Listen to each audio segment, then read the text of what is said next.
I'm the Vacuuminator. And I'm Tim Shield.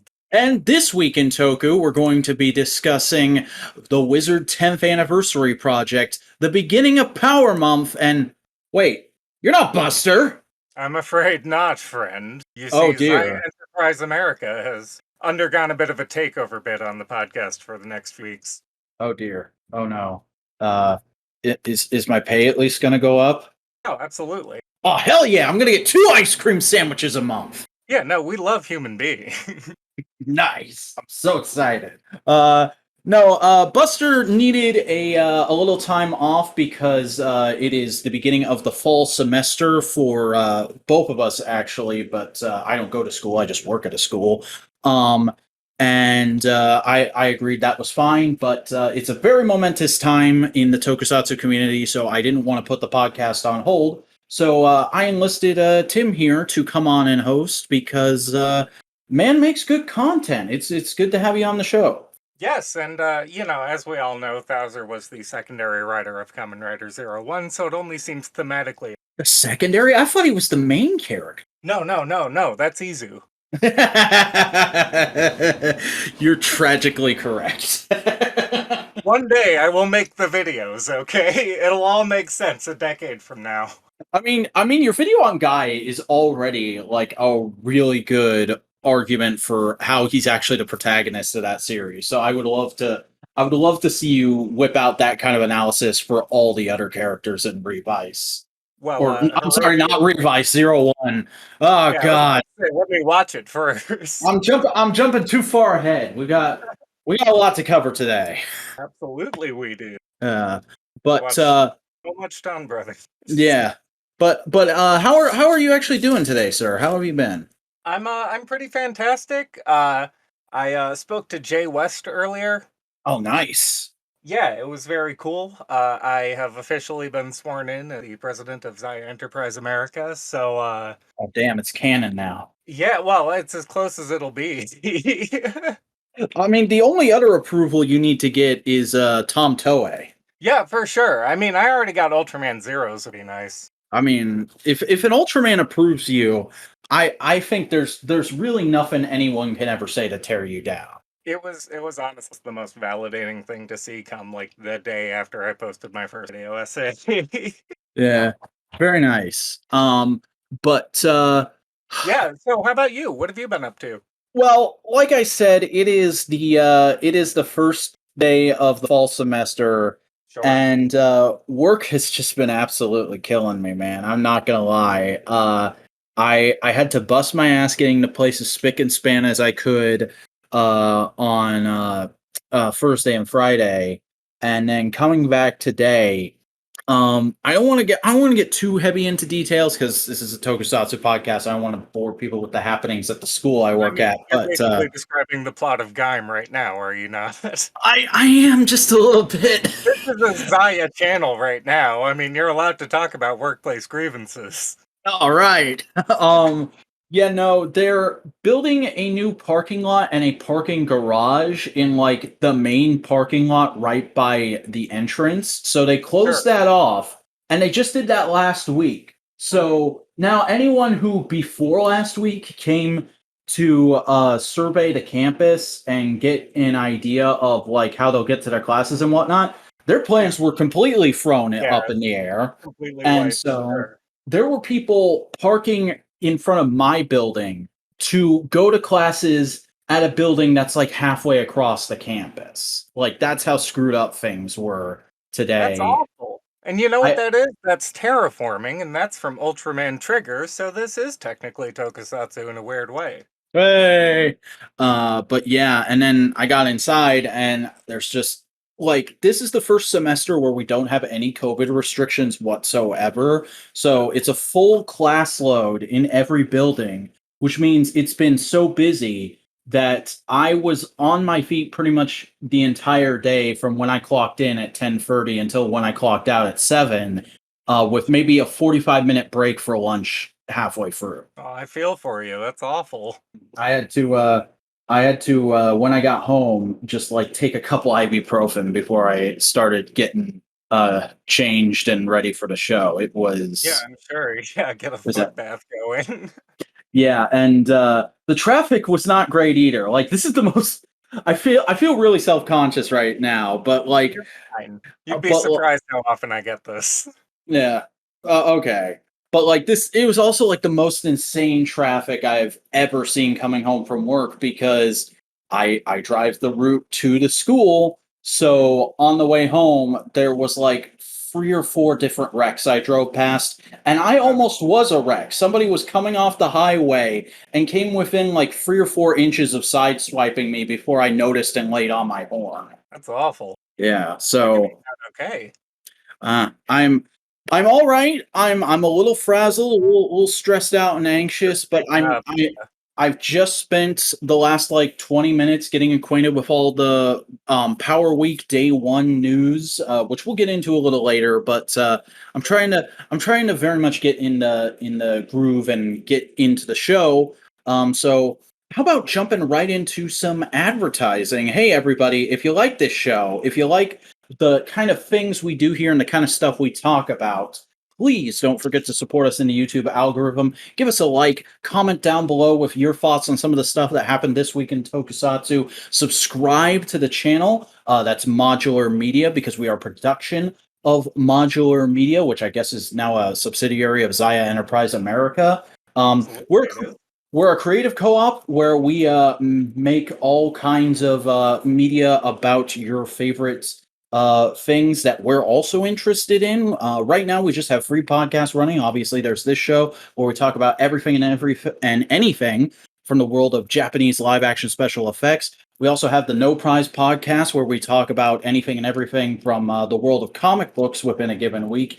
And we have Modular Components where anyone who's available in the group just gets together on a Saturday night and shoots the shit for an hour or two. And it's a fun, good time. So definitely subscribe, ring the bell in order to enable notifications, and get all of those releases as they happen. You can also follow us on Twitter at the Modular Media to keep up with all that, and join the subreddit r/Modular Media. But that is all the plugging I need to do for right now. Let's start getting into the news because there was actually quite a bit this week, and our top story is that last night the teaser trailer for Ultraman Regulos dropped, and I see I put the wrong link in the doc.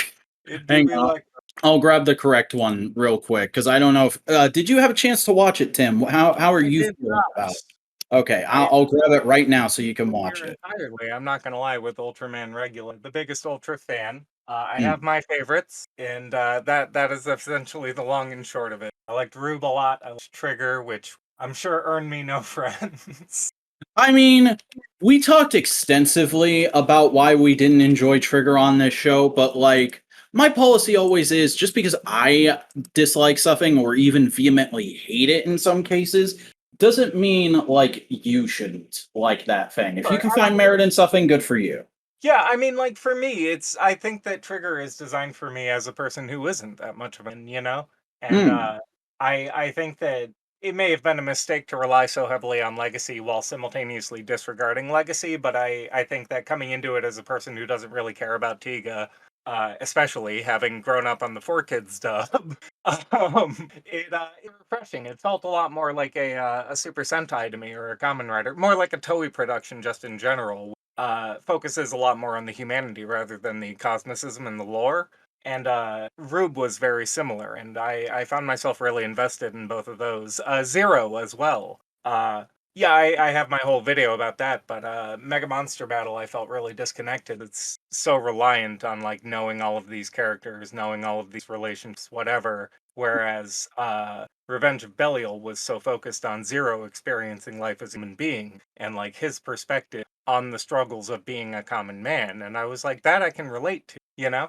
Yeah, this is a very interesting perspective to bring to the table.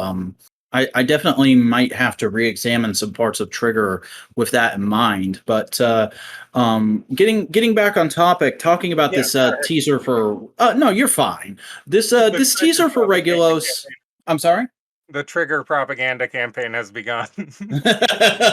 We're already feeling the effects of the takeover. Yeah.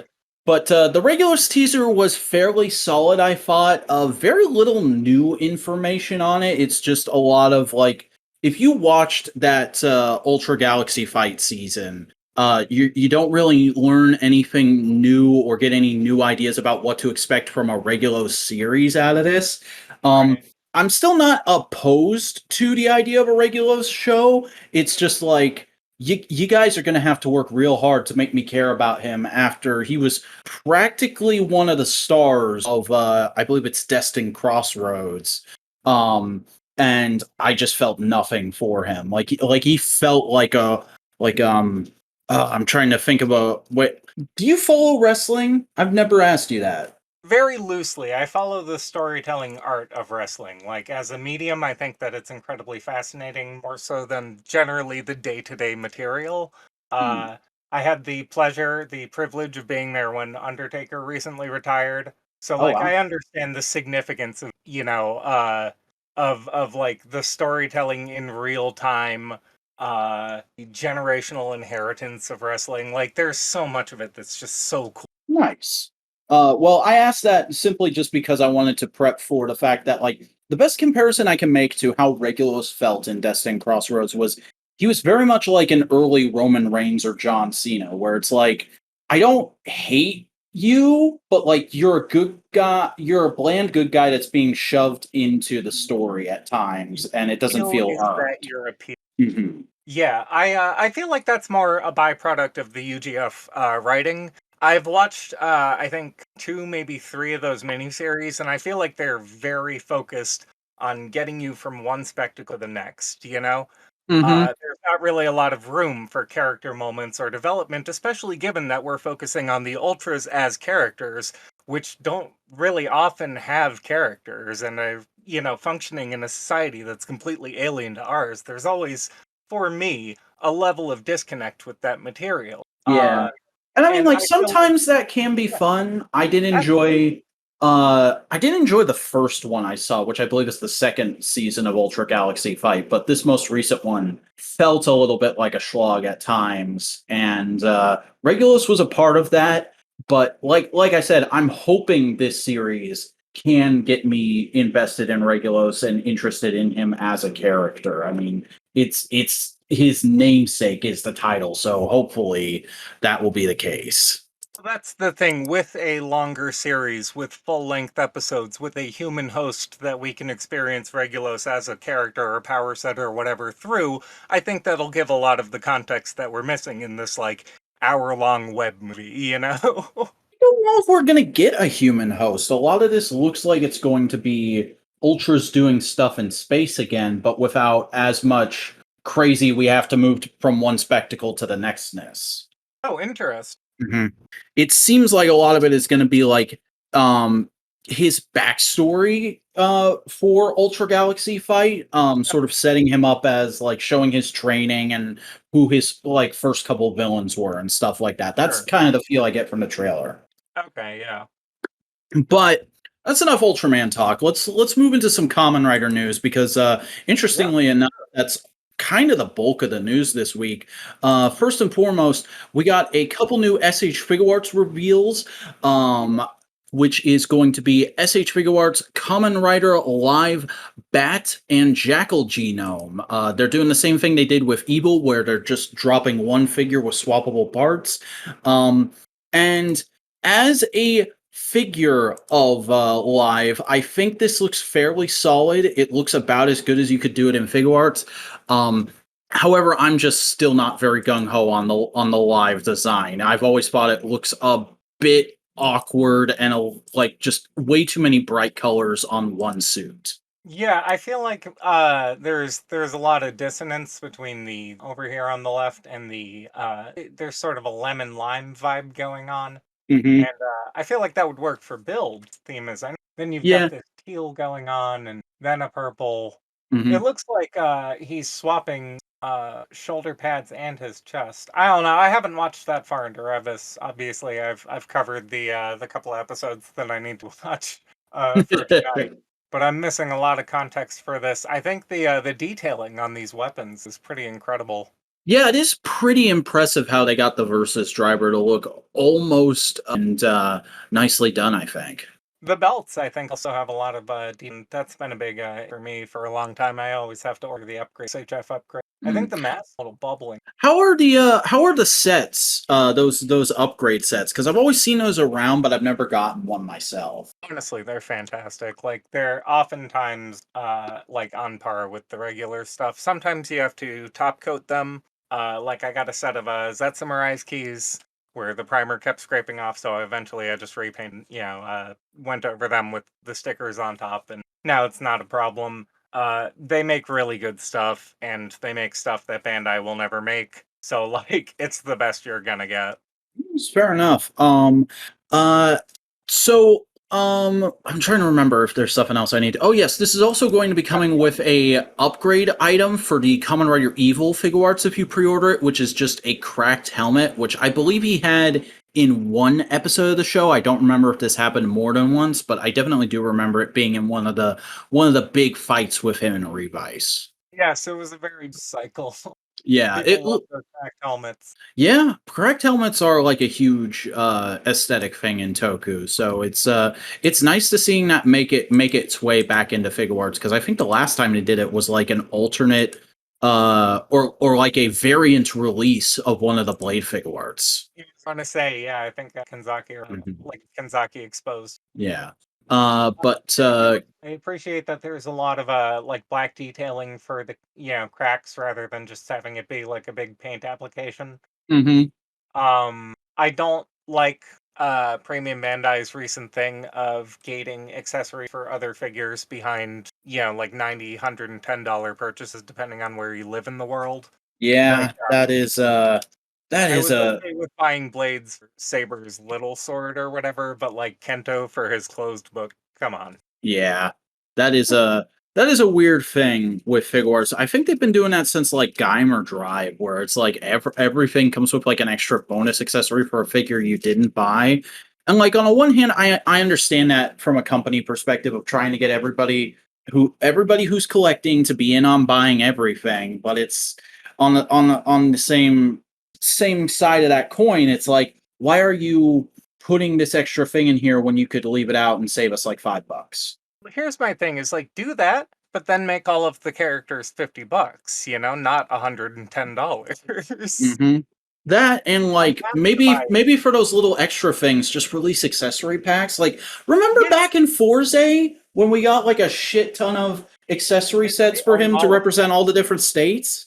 yeah, they're fantastic, and I bought all of them because they're cheap and you just get them, and Mhm. they also just do that with Soto right now. Anyway, I don't know. Yeah, Figuarts is such a weird beast sometimes, but And I always let's go ahead and move on to yeah. some actual media news, which is an announcement that came out just after the release of Girls Remix Episode 2, which we'll be discussing later as well, which is that in Episode 3, Tskyumi from Kamen Rider Geo will be returning.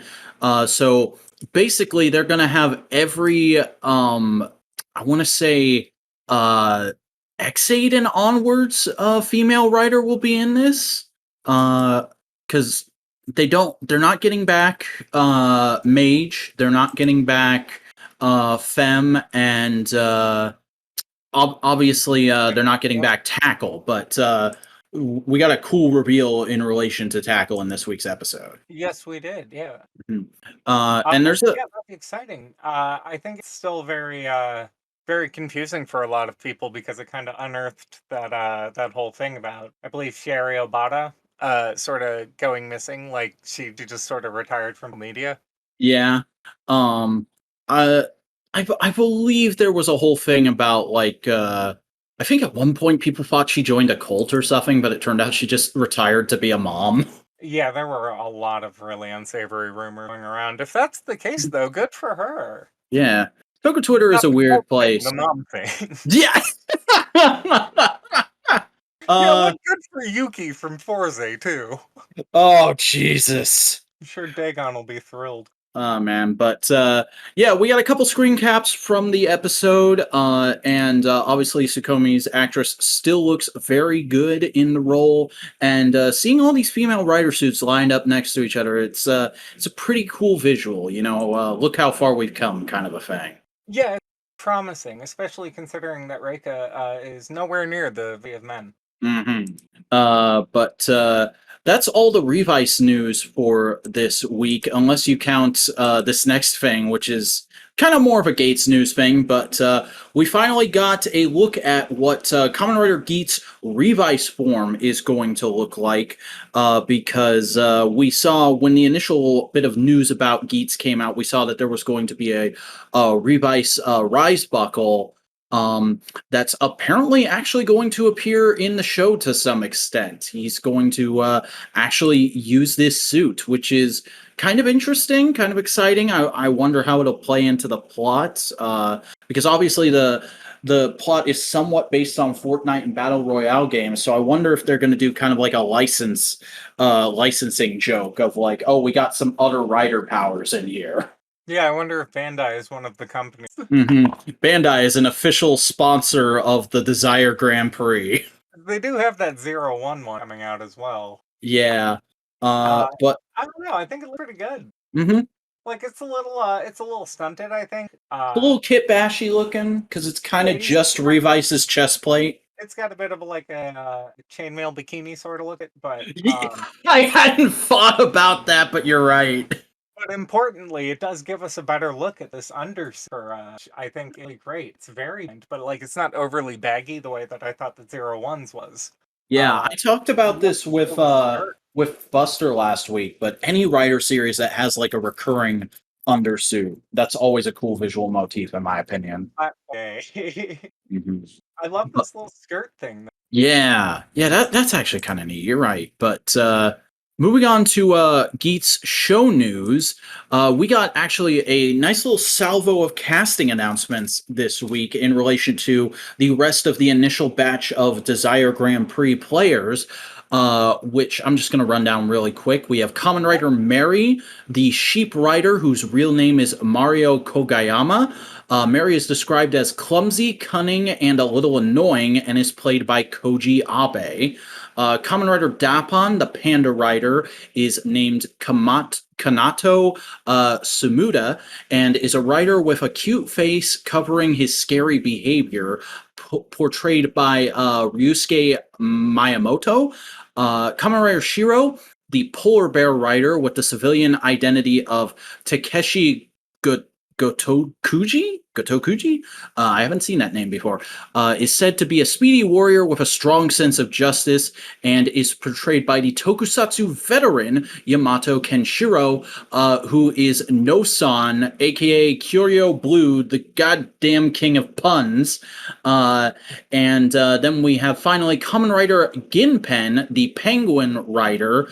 So not an owl, he's a penguin. All right, is the oldest participant to date, and he's a company executive named Takoto Taria, and he has a link to Kamen Rider Tycoon, and is portrayed by Tomoharu Hasagawa. Yeah, that's pretty much it. That is all the information we have on these characters so far.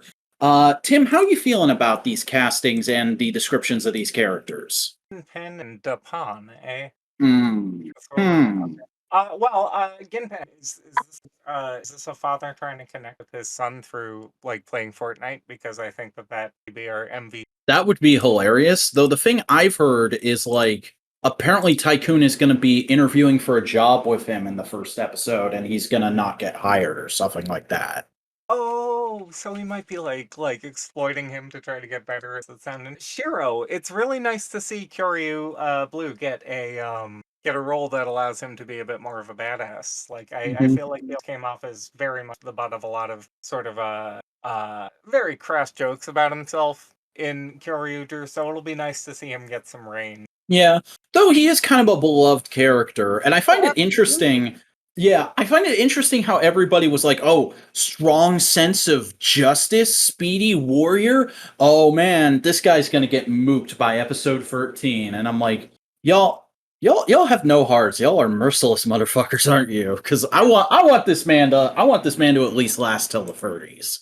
yeah, you murder a dude on Christmas one time. But It looks like we've got another Buster this year, which I'm very much in. This Mary guy looks.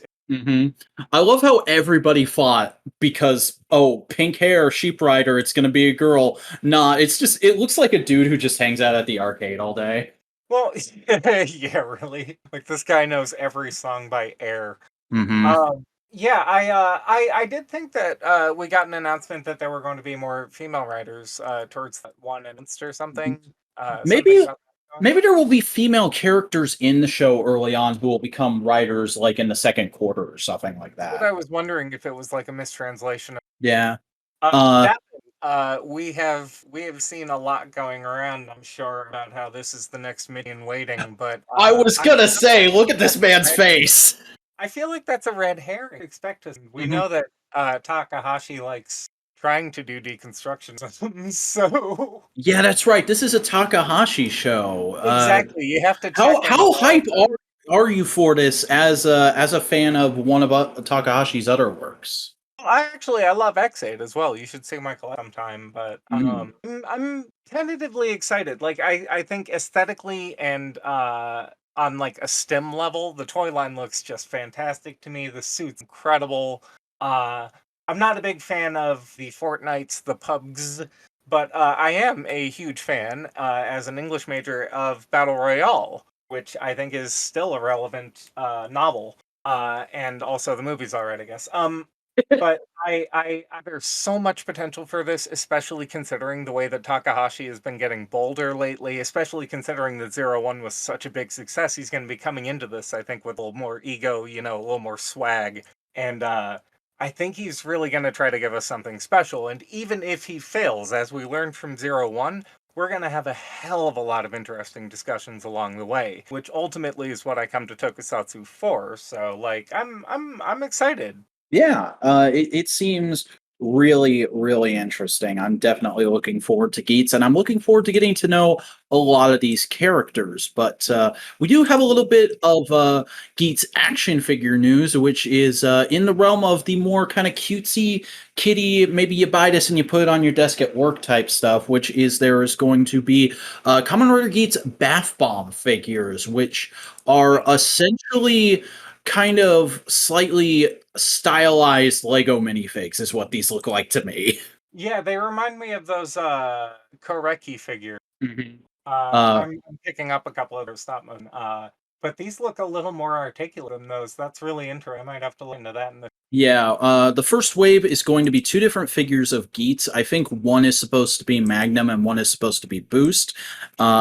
And then we're also getting Decade and Double in the wave, which is really interesting that this is going to also give some nostalgic riders instead of just being a Geats solo line and giving us figures from that show. So, this isn't usually my sort of realm of figure collecting. I'm very mainly a 112 scale super articulated guy, but I think For these look sure. kind of cute and interesting, and I would not be opposed to like buying one for $5 to $10 at a convention and putting it on my desk. You know?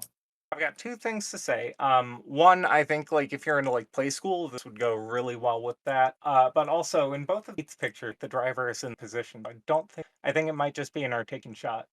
Fair enough. I kind of just went on that because like the red seems slightly brighter in the I agree. standing One there of one. them looks orange and one of them looks red, but I think that that's part of the dynamic action shot. Hmm.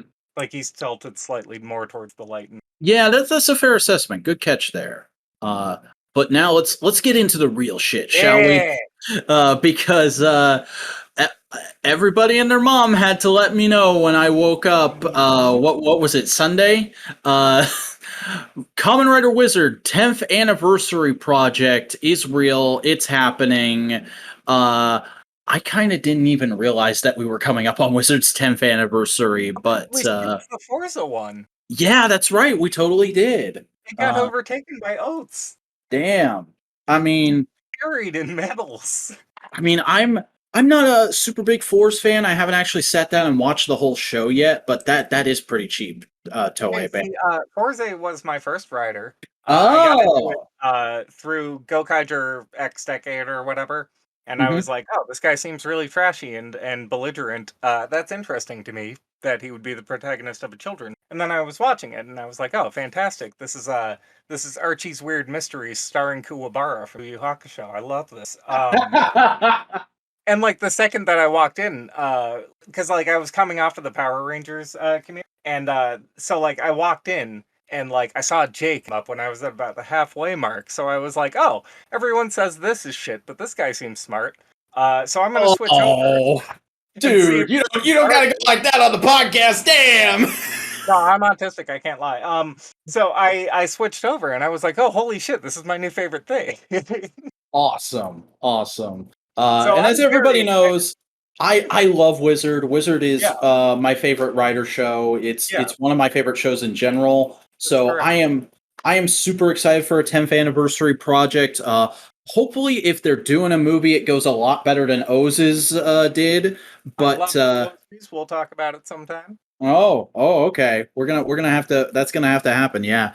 But for now, just we have a logo. It's very We exciting. And then also, I believe the next day, Bandai announced that they were going to be doing a re-release of the Shinkocchou Seihou SH Figuarts Kamen Rider Wizard Flame style, and it'll be going up for pre-order in September. Uh, I missed out on the first release of this figure, I so got it. if I can swing it, September's going to be kind of a weird month money wise. But if I can swing it, I'm definitely going to get in on this You because absolutely immaculate.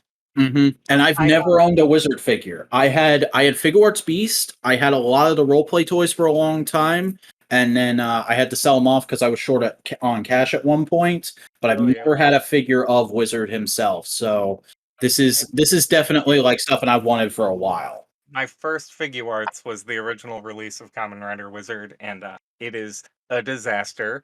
Mm-hmm. And there is no way to describe how elated I was that I was finally able to snag one of these for a pretty decent price. Nice. I hugely recommend it if you can manage it. I'm definitely gonna have to keep my eyes open and try for this thing. Like if I get no other figures in September, because I mean it'll be a pre-order. I'll have and knowing most Tokusatsu sites, I'll have to pay for it up front. But Yep. like if I pay for no other figures next month, this is the one. I can't miss my Yeah, boy. absolutely. Yeah, like the individual. And this article from from Toku Nation also mentions like hopefully if this re-release does well and Toei is really serious about Wizard 10th anniversary project, maybe we could finally get Shinshoku Seihos of the other forms. Yeah, that would be incredible. Or like White Wizard. hmm I at least want an Infinity style. Yeah, absolutely. Like it's so hard to describe how awful options are on the original line. hmm I mean, Like most people tell me that like Infinity style is the one good Wizard figure art out of the original bunch, but the like best. Yeah. Like that and the imagine it Tskyumi. out as a Shinshoku Seiho. That would be Yeah, right, insane. exactly. Like the extra like inch that these figures have gained in the decades since this series came out. Yeah, man. Oh, I cannot wait to have a shot at this thing again. But Absolutely. we only have a small little smidgen, little sliver of Sentai news this week, which is just that Bandai put up a blog post putting in more detail the updates that are being made to the Ranger keys for the Anniversary Hero set. Just seeing all the little details more sharp, more crisp. Seeing like how things compare to their original versions, mainly comparing the Hurricangers and the Jew Rangers. And I think the Jew Rangers are enough of an upgrade that it now feels justified, especially with Tyranno Ranger, just adding in all that Yeah. detailing for the teeth and whatnot. Um, the Hurricangers, where it's literally just a white line for each of them, it's a little silly, but it is. But I do still appreciate it. I understand why people would want these as being slightly superior versions, but I'm still not planning to go for this set at all. How are you feeling about it, Tim? My big thing is Hurricaneer is a fan favorite season, so like if you missed out on it the first time, much like with Shoe Ranger, I mean that's always, a money set. I think that this is a really solid set if you missed out on other sets. If you're just buying it for Dawn Brothers, they don't really make like their own distinct noise. You get the generic sound, the special Ranger Key Yoho, you get the new hero thing. Like you you have this sound programmed in already. If you are going nuts for Ranger, need all of them, I say go for it. If you already have these, I So if your don't. name is Josh. Yeah, exactly. But uh, if you already have these other teams, or for whatever reason, I don't try to judge people for the drugs they take, but if you aren't enjoying Don Brothers, then like yeah, I would say skip it. mhm. It's very much one of those like you only really need to get this if you're like a Ranger key completionist or you just really want to have Dom Brothers Ranger keys because there are like it's not just Lightning Fig Living Ranger Key is his personal username. It's not just him. I know there's a lot of people out there who just want every Ranger suit as a Ranger key on their shelf because that's their preferred aesthetic thing for displaying physical versions of Ranger suits. Absolutely, But there's a reason we're still getting tons and tons of new sets a decade later. mhm. But for me, somebody who doesn't even have the Memorial Mobiritz, I don't see a reason to pick these up at all. Yeah, I have it. I love Don Brothers, but like for $100, I mean, I can get Leon Arklin to cameo in my next video, you know? Yeah. But let's go ahead and start moving into Power Rangers news because we are on the first, second, by the time you're hearing this, day of Power Week, and there was a little bit of hubbub before it, mainly in that hey, we were just saying this man's name a lot. Lightning Fig PR discovered that Amazon already has a bunch of listings up for of Lightning Collection figures that are going to be going up for pre-order this week. Mainly Dino They Thunder. look great. Yeah, we only have names here. We have Dino Thunder Yellow, we have Wild Force Blue, who we already knew were coming in the next wave. But then there's also DLX Charmer, which is obviously a code name that they're using to disguise what the actual figure is.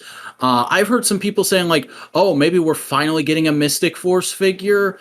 I doubt it. I'm sure this is going to be one of the upcoming deluxe figures that we already know about for leaks, which is either Time Force Blue or Time Force Green and a cycle, or Wild Force Red and a cycle, or a random MMPR monster. Because that's what we know is coming for the deluxe line right now. Sure. But that's still fairly exciting, as is the fact that Josh also found on Entertainment Earth, they have a new page on their website called the Drop Zone, where you can basically see all the coming pre-orders that they're aware of in advance. And Hasbro has a pre-order lined up for pretty much every day this week, which implies that we're going to be getting new Lightning Collection items to pre-order every day this week. If not, potentially there might be like a Marvel Legend or something in there once or Sure. twice. Interesting. Yeah. It's very exciting. It's very intriguing as a toy person. I love seeing these little bits of like the inner workings of stuff getting ready to happen. Yeah. But I know people are more focused on the show, so let's just go ahead and say like the day before, Ranger Board was like, "Hey, Power Week's coming up. Is everybody excited?" And Simon Bennett was like, "Yeah, I'm looking forward to y'all getting to know what's actually happening." Looking So for in public, yeah. so this sparked a whole lot of discussion and stuff within the Ranger fandom of like, oh, what does he mean? What's going to happen? We obviously already know part of that, but I'll just say I've thought it's pretty obvious what's going to be happening since the beginning of the month, but that's just me. I know I'm kind of barreling through things right here. Tim, how are you feeling going into Power Week? What was kind of some of your anticipation and excitement, if any, for that event? I none. I don't really watch Power Rangers. I apologize. I mean no disrespect to anybody who does. It's I just have like 50 years of Kamen Rider to catch up on, and then also 45 years of Super Sentai to catch up on, and then also I've watched a century of westerns and samurai movies over the past 9 months. No offense, Power Rangers. I have not engaged with it in a while. I should probably make time for it at some point in the future. Mhm. I get that feeling. I understand it because I have it with a lot of Toku series in general. I was just lucky in that, like, in the moment when I got into the online Tokusatsu fandom, it was kind of that time when Power Rangers, the whole series, had just been put on Netflix. So even though Sure. I knew bits and pieces of it, I was able to marathon everything like right in time for the 20th anniversary, which was a contributing factor to why Megaforce upset me so much. But Sure. yeah, Sorry. I I'm fairly interested in Power Week, and I understand that not everyone is going to be. So if you want, I can just barrel through with the rest of the news. Oh no, you're fine by all means. Like again, I don't mind being around for it. I just don't have a lot to compete personally. It's been a while since I've sat down and watched Power Rangers, so like I don't want to just like mouth off about stuff that I'm unfamiliar with, you know what I mean? Fair enough. I mean, you did mention a random episode of In Space in one of your videos, so I just kind of assumed you knew PR fairly well. Oh yeah, I've watched the first 25 years. I have the DVDs. I have a 3 foot Megazord. You know, like I've paid my dues. I ran a like 3,500 member Facebook group for a while. You know, I've had clout within the community. It's just been a while since I engaged with it, and I don't want to mouth off. I don't want to say anything ignorant. I don't, you know, make a fool of myself. All right, Trying to fair talk about enough. stuff I'm uninformed on. I mean that's just a misunderstanding on my part and slightly being misinformed because like I I'm always surprised with how much experience somebody can have in the fandom without me even knowing about them for a long time. Like, Yeah, but no, I've Buster was been around for a while before I met them, and obviously you've done a lot of stuff before I met you, which was just this year. yeah, I've lived a life, we'll say that much. Yeah. But getting right into the actual events of Power Week so far, because we are recording this on Monday evening. First thing in the morning, we actually got an Instagram post from Hasbro Pulse, which read, "More phenomenal news. Hold on to your morphers because hashtag Power Rangers Power Week is coming in hot. Each day this week through Friday, the Power Rangers team is bringing you fresh new reveals and pre-orders at 1 p.m. ET. Not enough? We got you. Tune in this Thursday for an epic Hasbro Pulse, hashtag Hasbro Pulse Power Rangers fan stream at 12 p.m. ET, and a special hashtag E1 announcement for hashtag Power Rangers Day this Sunday. Don't miss out." Which confirms a lot of my suspicions and a lot of the kind of leaked information we'd gotten beforehand. When I saw this, because I saw it literally as I was leaving for work, I just kind of assumed, like, okay, we're going to get a new figure revealed and up for pre order every day. We're probably going to get like a couple new waves shown in that fan stream, which, Sure. by the way, it's notable. This will be the first actual Power Rangers fan stream because the last time we got a full stream of reveals was back when they were still doing fan first insert day streams. They switched to the fan first stream name, I believe, during Yojo June because they didn't want to have to, I guess, constantly change around copy and stuff to say a different day depending on when everyone could go live. But so yeah, obviously there's going to be that, and then I figured on Sunday at Power Morphicon we would get the trailer and the date for Dino Fury Season 2 Part 2, as well as probably like a little teaser for Cosmic Fury or whatever Season 30 is actually going to be called. Um, I was a little wrong about that, however, because only a couple hours later on the official Power Rangers Twitter account, we got a tweet that read, "Dino Fury returns. The second half of Power Rangers Dino Fury Season 2 will be coming to at Netflix, open bracket US close bracket, on September 29th, and broadcasters around the world will be launching Season 2 throughout September. Find out what the rest of the season holds for the Power Rangers." And then we have a 30-second trailer for the rest of the season, which is a lot of what we already kind of knew was going to be coming. Obviously, Void Queen would be ramping up her assault. We'd be getting some more little character bits for the Rangers. The Morphin Masters and Lord Zed will be returning. Hey, there you go. So Tim, obviously you haven't watched any Dino Fury. Did you watch this little teaser? And just based on the little you know about Dino Fury, are you interested at all? Will you be checking out season 2, or I guess the whole show once the last chunk drops? I mean, if you put Lord Zed in there, then yeah, that give me something. Oh boy, yeah, that's gonna get me a target. I'm not like an MMPR stan. I hardly think that that's like the best season. Or thing is, I'm such a fan of Robert Axelrod outside of his work of Power Rangers. Like he was a big supporting actor on Tim and Eric Awesome Show. Great job. Mhm. So it's always really weird for me whenever they bring in somebody else to make these characters, and I don't know if that's just a me thing. Like I don't. Oh no, I I feel like a definitely lot of the agree. appeal of ongoing tokusatsu series is that these actors define these characters, you know? Mhm.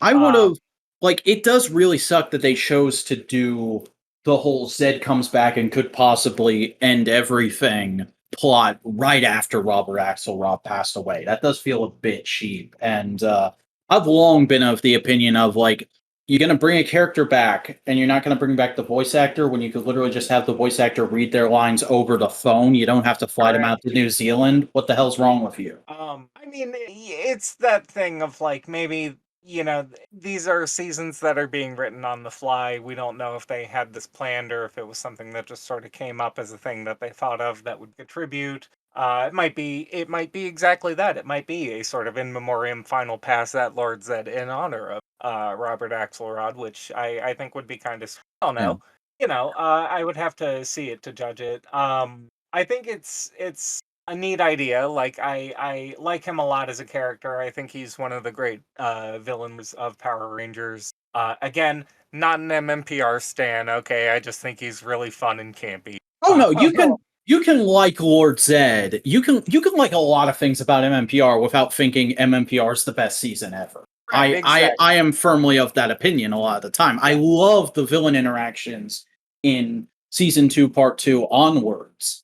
But Right, and, like, there's a lot of really excellent practical comedy with Bulk and Skull, like, there's a lot of stuff I can understand, especially having lived through the phenomenon, why MMPR stood so much out at the time that it was released, but that's all irrelevant. The point is, how do I feel about this? No, I'm interested, I'd watch that as a person who, as we've covered, notoriously isn't watching Power Rangers at the moment, and I would tune in for that, That's something to get a casual like me in there. And yeah, and I will I think that say, that's very much a factor. I've seen a lot of mixed reception online to it, and I have to wonder if it is sort of casual bait. yeah, I will say the actual episode where Lord Zed comes back to life, which I believe was in season 2, part 1, was surprisingly well handled. Like Sure. it's not perfect, but it's a solid way to bring him back and give focus to a member of the main Dino Fury cast. Uh-huh. And I'm interested in the groundwork they've laid for him being supposedly the actual big bad of this season. I'm not necessarily hype about the fact that they've said like the Gold Ranger of this season may be the one to defeat him, but that's just because I don't like the Gold Ranger of this season as a character. I feel like he's a very weak six. That's fair. My biggest thing and I have this issue with a lot of Power Rangers, and at times, but to a much lesser degree. With all these villains that they keep bringing back, Goldar, Lord Zed, Venjix, I worry that each season is starting to lose a bit of its own identity, a story. Uh, Hmm. Again, it's not something I can really comment on because I haven't watched through them. And actually, now that we're sitting here talking about it, I am kind of curious to get back into it and see what's been going on the last few years in terms of like storytelling evolution. Yeah. 'Cause, I will also note about the yeah, trailer. At Legion of Boom on Twitter pointed out with a screen cap that in one shot of the trailer, you can see there's potentially some new American original grunt characters in this chunk of the season in the background of one shot in the base. Who don't look particularly notable. They just kind of look like the Phantom Ranger wearing the Gold Ranger chest plate, sure. but like it's one shot and they're in the background. They Right, could be right. very cool in context. I mean, for context, also, we just saw the Geats guys wear like muscle shirts in one of their debuts, and then not in the next one. So we have no idea what's going on there either. That's just sort of how this early production stuff goes. Yeah. You got to take all of it with sort of a grain of salt. Definitely, Especially definitely. pre-effects, like, there's all sorts of stuff that could go with it. I don't know. Yeah. Getting back to the point, seems cool to me, could be casual bait. It all comes down to how they handle it. Haven't really watched Power Rangers since Dino Charge, Dino Supercharge.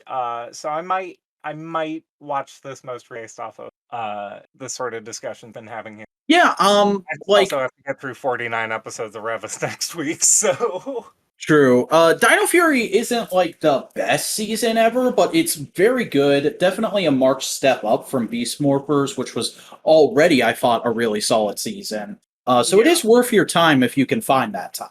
Yeah, exactly. That's the biggest thing is just finding the time and also generating content. Yeah, yeah, The eternal definitely. struggle. But speaking of content, let's move into a little bit of merch news that we got today.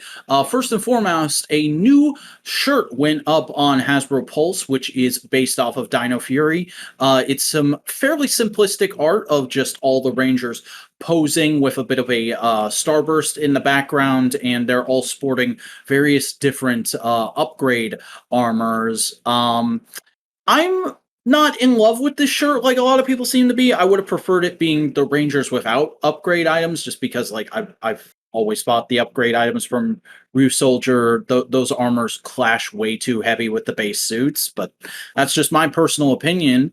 It's nice that we're actually getting official collectors merch for Dino Fury, though, in terms of apparel and stuff like this, because this is going to be size adult small through triple XL. So anybody could be rocking this at Power Morphicon this weekend, though I don't think they'll ship out that fast. Do you have any thoughts on this shirt, Tim? Yeah, this looks like one of those clip art shirts that I would have gotten at Hot Topic back in 2005. A little bit, yeah. A little bit. I feel like if I was 10 years old, I would rock the hell out of this. But as an adult, I feel like if I went outside wearing this, people would throw garbage at me. Yeah, this is something you only wear at a convention, I think. Exactly. Yeah. Like I something I really like about Super Sentai and Kamen Rider is the amount of civilian fashions that they go through, and I feel like their efforts would be better going in that sort of direction. Like making Yeah. cool uniforms that they could replicate, like the Ultraman ones. But like something a little more casual. Obviously, you want to. I mean, there have been uniforms in past seasons of Power Rangers, but I don't think we've ever gotten them as merch. And I definitely do agree because I mean, something I like a think school uniform. Like, look at the Amanagawa High outfits. You could wear that. yeah.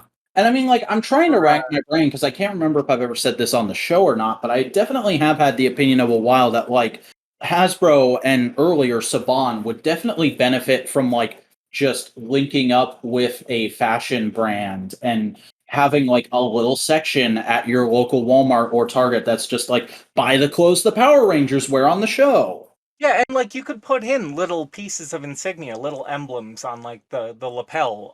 Like this lightning bolt would be perfect as a standalone little thing. I don't know. I just always feel like this sort of shirt where it's just like a big thing and like you've got the copyright over the leg.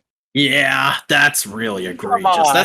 That's probably the worst thing about Yeah. this If shirt, it's not a honestly. Zaya shirt, then don't put the copyright on. If it's not a joke about a corporate capitalist dystopia, don't put the copyright on the art. Come on. Um, Oh man. I don't understand what the background is. Is this what the Morphin Grid is? No, the Morphin Grid looks very different than that in the show. I think it's just supposed to be like a kind of an explosion, starburst, there's action Okay, happening so type this is the thing. shattered. It could be. I Wow. don't know. I don't Boy, remember you how call that Shattered under Grid was zero visual. warfare? Oh boy. These puns. Oh boy. Yeah, I don't know. I wouldn't wear it. Yeah, Uh, I can't. I honestly can't say I would either. Like I said, it yeah, just looks. It's just not to my taste. But take this with a grain of salt. The first thing that I did when I bought my channel was buy professional costumes, like hmm. high end clothing, just so that I give a degree of like professional. My tokusatsu discussion. I would not wear this on my show. Yeah, yeah. it's one of those things. I always try and look on the bright side on the show, and I think this is like a baby step forward of getting more adult apparel for the current seasons, which is something we've been severely lacking, pretty much throughout the entire history of Power Rangers. Yeah, I was going to say this is the first time that I've seen for these, and I think that there is going to be a degree of growth in getting to a point of balance. I just also don't know if that's going to be Hasbro's priority because I don't know who they think the audience for Power Rangers. Well, I've been checked out of it again. I'm not yeah. sure if they're aiming for kids or adult or mix in the middle like a shonen action or a seinen action. So again, I am curious. I probably am going to check out Dino Fury over the next week. All right. Well, speaking of Didn't expect to get Hasbro, that much about the T-shirt. yeah, that was like 10 minutes on a t-shirt. Buster So would never sorry. allow that. But It's Buster would have designed. been like, I don't fucking care. Let's move on.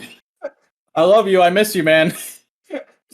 uh, but speaking of Hasbro, there was an actual video uploaded to the Hasbro Pulse YouTube channel this week, revealing the new figure for the Lightning Collection that went up for pre-order today. And it seems like they're going to be doing videos like this every day this week, with the exception of the day the fan stream is happening, probably.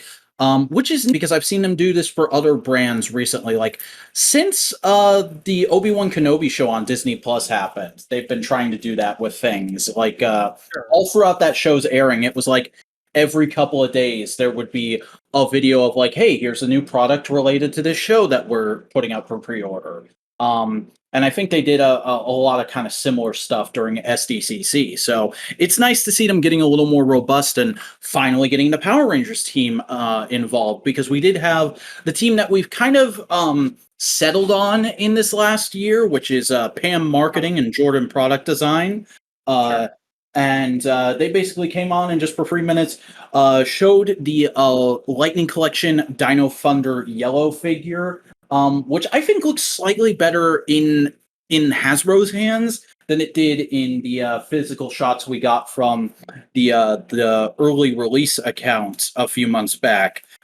Specifically, the civilian head. I thought it looked as bad as the Dino Thunder Red Ranger when we first saw it in photos, but in this video, it looks a little better. It's still not as good as I'd like it to be, but it looks a little more like the actress, and I do appreciate that. And I also just think this figure is looking fairly solid.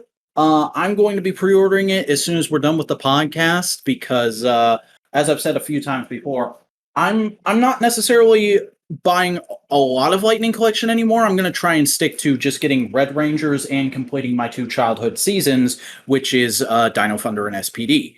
So I think it was a really cool little thing, especially because in the last like minute and a half of the video, they went, "Oh yeah, it's not just Power Week; it's been Power Month," and we've been watching the hashtag on Twitter, and they freaking name dropped Ranger Liz and said that she had Hey, told good for her. that, yeah, she told Pam Marketing apparently that today is a Dino Charge Day. Apparently, I haven't been keeping up with the hashtag myself, but apparently everybody's supposed to talk about Dino Charge today, and Yeah, no, because it's of been popping off. She's been doing really great. Friend of the channel, Ranger Liz, by the way. Shout outs. okay, but yeah, in coincidence with that, I guess would be the appropriate term. They decided to go ahead and announce something that we already know thanks to leaks, but still, it's cool to see Hasbro say, "Hey, Dino Charge Blue is going to be in the next wave." Yeah.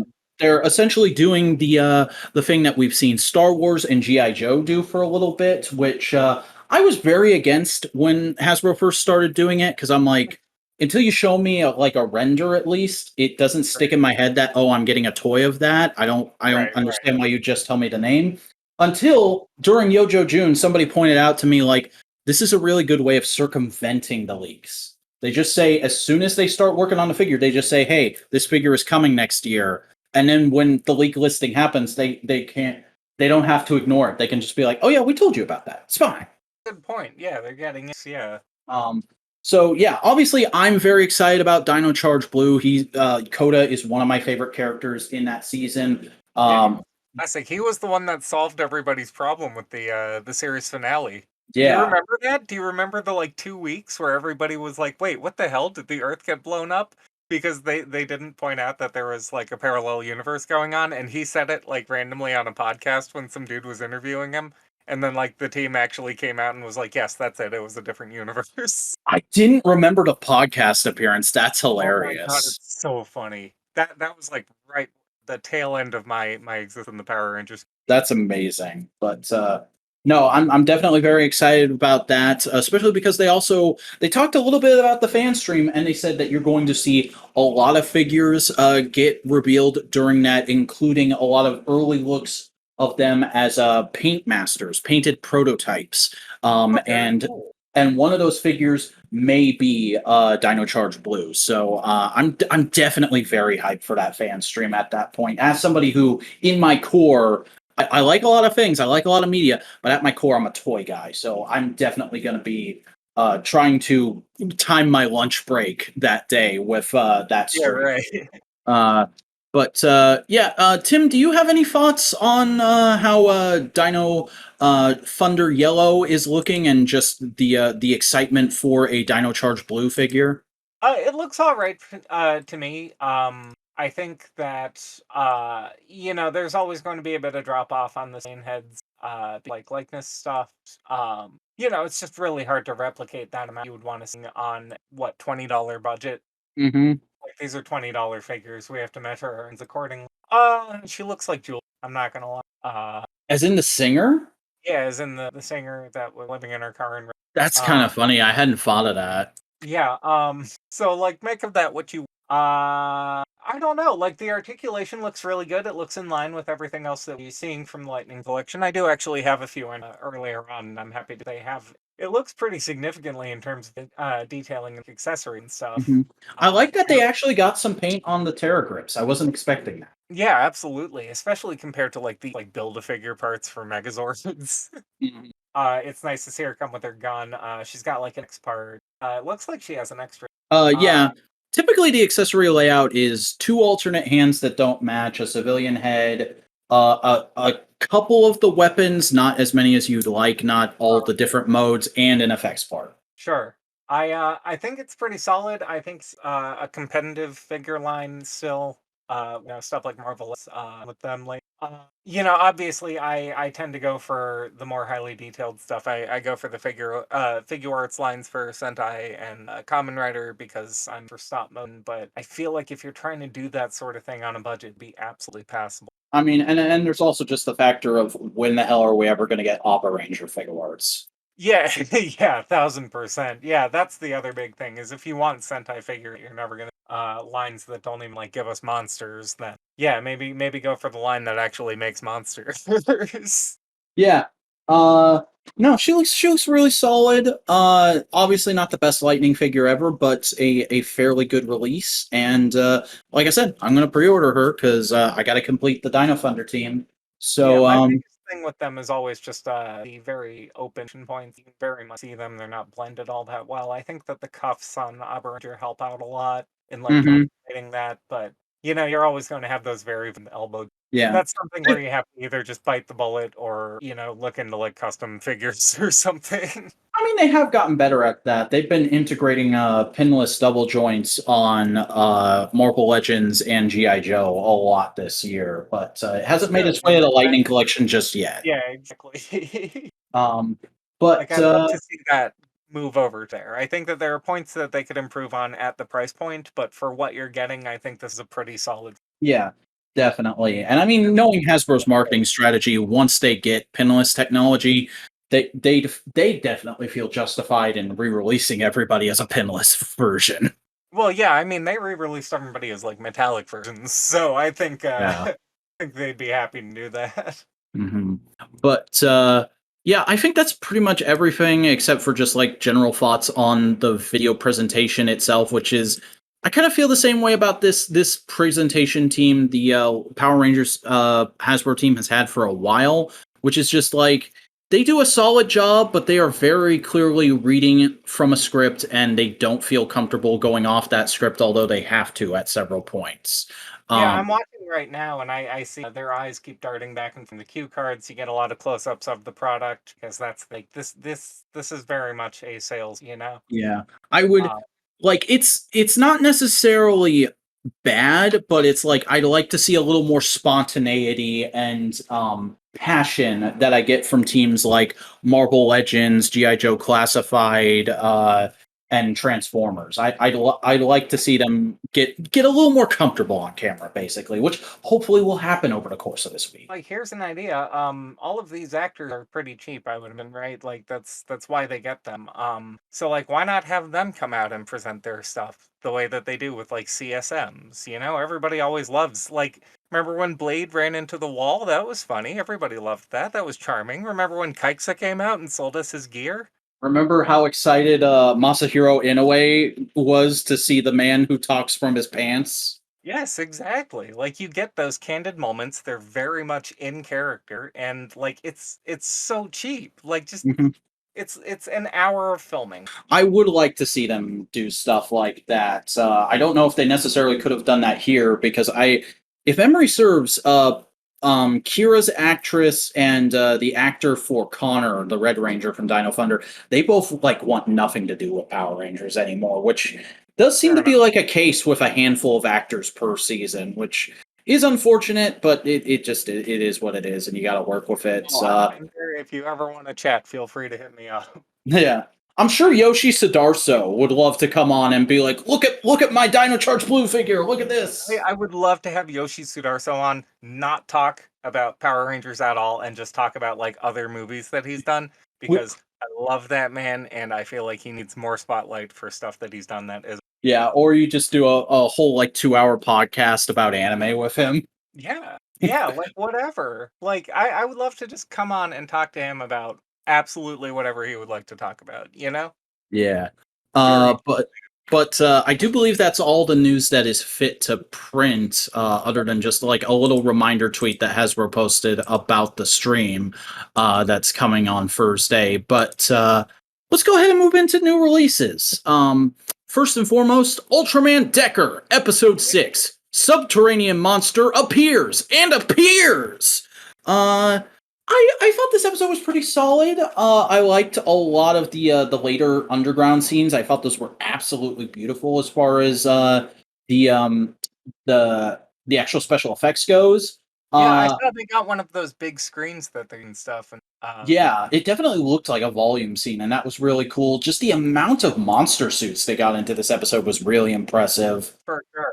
Um, I don't know if the characterization was all that strong though. Like I understand the kind of thing they're going for with the kind of friend character for our main ultra in this series, but Captain, yeah, yeah, he feels a little too stock stock archetypal. stoic. He doesn't like it seems like they're trying to crack his shell a little bit in this episode, but it doesn't really get as close as I'd like it to. Well, it comes off as sort of propagandistic, you know. It's very much a be all you can be soldier type archetype. Like I don't really, I don't fucks with that dog. I'm big lefty, and that's a big disconnect that I have with a lot of material. Is that the biggest issue that I have suspending my disbelief is the belief in the government to actually do anything to the citizen. Hmm. I mean, in Uh, that way, the Ultra series is very much science fantasy. exactly, yeah, and it's like I can believe Nyarlathotep coming to town, but it's Hmm. I was reading online this before we get too far into this. The producer apparently is regarding the spheres as sort of a good metaphor, I've heard that as well. and Um, yeah, it's very interesting how it's been portrayed in the show so far because it the spheres were really a presence only in the first episode, and they've just kind of been talked about since then. that's what I was going to say. Is I don't really feel the impact of them as a COVID metaphor because a we didn't actually get to see our main boy's family at all. Like we have no idea really before he becomes a man. And again, this is a disconnect that I have with the franchise. I don't feel we have a solid sense of these people before they become for the most part. And I then like all of a sudden we have stuff like intergalactic monster salesmen that are selling weapons to eradicate humanity, and it's like, how is that a good for? Hmm. So like there's no real cohesion between episodes that's keeping it driving. And I just don't know what to make of it. And I think that goes back to the characterization where I don't really feel like I've felt the impact of the isolation that our lead is supposed to be feeling because he just goes up and goes and hangs out with his friends and gets lunch and goes to work and goes to, his government task fees. Yeah, And it's really weird use of a COVID metaphor yeah, because the metaphor is that they're cut off from Mars. And we've only had one season in this universe is that where they didn't even really go to Mars a whole bunch. Yeah. It's like a and like the Mars thing itself also feels kind of topical with the whole Elon Musk thing. I don't know. I don't really know what to make of it, and that's weird because we're 6 episodes in. Mhm. I will say I definitely agree with you on those structural overall season problems, but I am Yeah. enjoying this show more so on an episode to episode basis because it does feel kind of like an old school episodic sci-fi show. Like the plot you brought up from a couple weeks ago about the monster trying to sell intergalactic weapons and it just being an automatic thing that never got shut off because of the spears cutting them off. That's a plot that's ripped straight from a Next Generation episode. Right. Like we've seen that a lot before, and I guess my question is like, and again, this goes back to the characterization thing. What is all of this in service? Because I don't feel like I'm particularly getting to know these characters better. And on the off chance that I do, like in this episode where it feels like they're really trying to make you a connection with this character, I just came away kind of more alienated from him. Fair enough. And I definitely agree with that. The character they chose to focus on in this episode, which I'm sorry to the listeners that we're just calling him the character. His name has literally never stuck in my head, and it's only That's like what I mean. it's Like I knew the every entire other week cast of that I character by remember the name main by character. episode 5. But like I kind of have a feel for the main character and the his female side character friend. I kind of get what they're about. I kind of like them based on previous episodes. But coming away from this episode, I don't have that with Secondary Man. He's just kind of there. Well, I think that's because I don't feel like there's a lot of complexity to this cast. Like I feel like people are assigned within this team that they're on, and they function within those roles. The end of the episode, we got our main character summarized in a sentence. He's a Yeah. perfectionist who wants to do everything on his own, and that gets him into danger. That's the elevator And pitch for the season. Don't put it's that in like the show. it's Show like us bro, that. Bro, shouldn't he have learned from that this week, though? Shouldn't that have been the Right. point of this episode that you can't do that? He's undergone training. Like And we yet, had the same sort of focus in that episode when they did the simulation and he kept running off and getting into trouble on his own. We know that. It's 6 episodes in. What's build, you know? it really does feel like the point of this show is just to showcase cool special effects. And granted, the special effects in the show have been fantastic. I love all the subterranean scenes in this episode. They were so cool to watch, but they were just cool to watch. There wasn't any interesting dialogue in those scenes other than just like, oh shit, another monster. Oh And shit, here's my another monster. How are we going to deal with this? And here's my biggest thing is that again, I'm coming off of Ultraman Trigger, which I realize is contentious to enjoy, but the effects work in Trigger was so creative and so refined. Stuff like filming from inside an apartment through windows as these two giants fight with like a TV going on. Stuff like the RC cars that they would interact with in Rube. Stuff like oh god, there was this one shot early on in Trigger where the camera is zooming around under them and then it goes over them, and it felt like what they were trying to do with this one action scene in Z, but couldn't quite pull off, and they just needed that extra year to figure it out. Like, it's just so weird. I don't know. I don't know what it is that isn't letting me connect with Decker as I should be. But I feel like there's ironically this big wall between me and the material. Yeah, and that's very interesting to hear you bring up because we've been generally positive about Decker on this show. As I said, I've enjoyed it. I get the feeling Buster has enjoyed it a lot, but it is starting to get to that point where it's like this is a 20 episode show where we're past the quarter mark. You need to start getting into some deeper characterization. Right, poking it with the stick. Hey, do something, you know? Yeah. Like, I think that it is perfectly serviceable if you're looking for an episodic show about dude who fight monsters character, a lot of lore. that's a big disconnect for me. Is as a Tokusatsu fan, I'm not looking at the lore. I'm looking at allegory and I'm looking at practical effects. See, whereas I am a bit of a lore hound, Yeah, so and there's that nothing helps me wrong out with a bit. that. Nothing wrong with that whatsoever. I want to make that very clear. Like, it's just sometimes material isn't for a specific audience, and that is clearly fine. That's it. That's period. That's the whole point. All right, great, mission accomplished. We can go home. But yeah, no, I thought it was absolutely serviceable as like as an ultra Q about going underground, thinking that there's one thing as the source of the problem, getting distracted from the real source of the problem. I watched an episode of Extraordinary Attorney Wu that covered a very similar rhetoric. I think that it's a good lesson to learn. I just think that the focus could have been more on that and less on developing a character that didn't really develop that much. Yeah. And I will say, just as like an extra little like, hey, there were good things in this episode. As a lore guy, I appreciated that the first monster in the episode is Pagos, because Pagos is one of the oldest Ultra monsters. So it's always cool to see him crop up again. Yeah, I saw he joined the Three Club with like Gubila, Mm-hmm. who is, of course, as we all know, the best boy. uh, but yeah, I think that's all we have to say on this episode of Decker. Do you have anything else you want to add?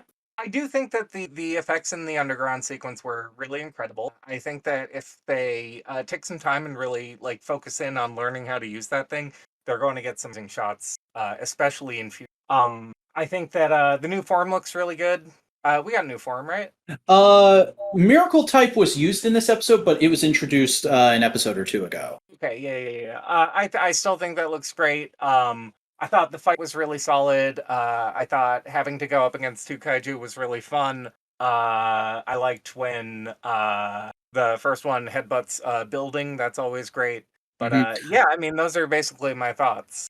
I love the action scene, how he finally defeats the last monster with throwing it through a portal and then jumping through the other side. That was really cool. Yeah, absolutely. Like they pulled off some really neat effects, and I think that this episode was really more in service of the effects. Mhm.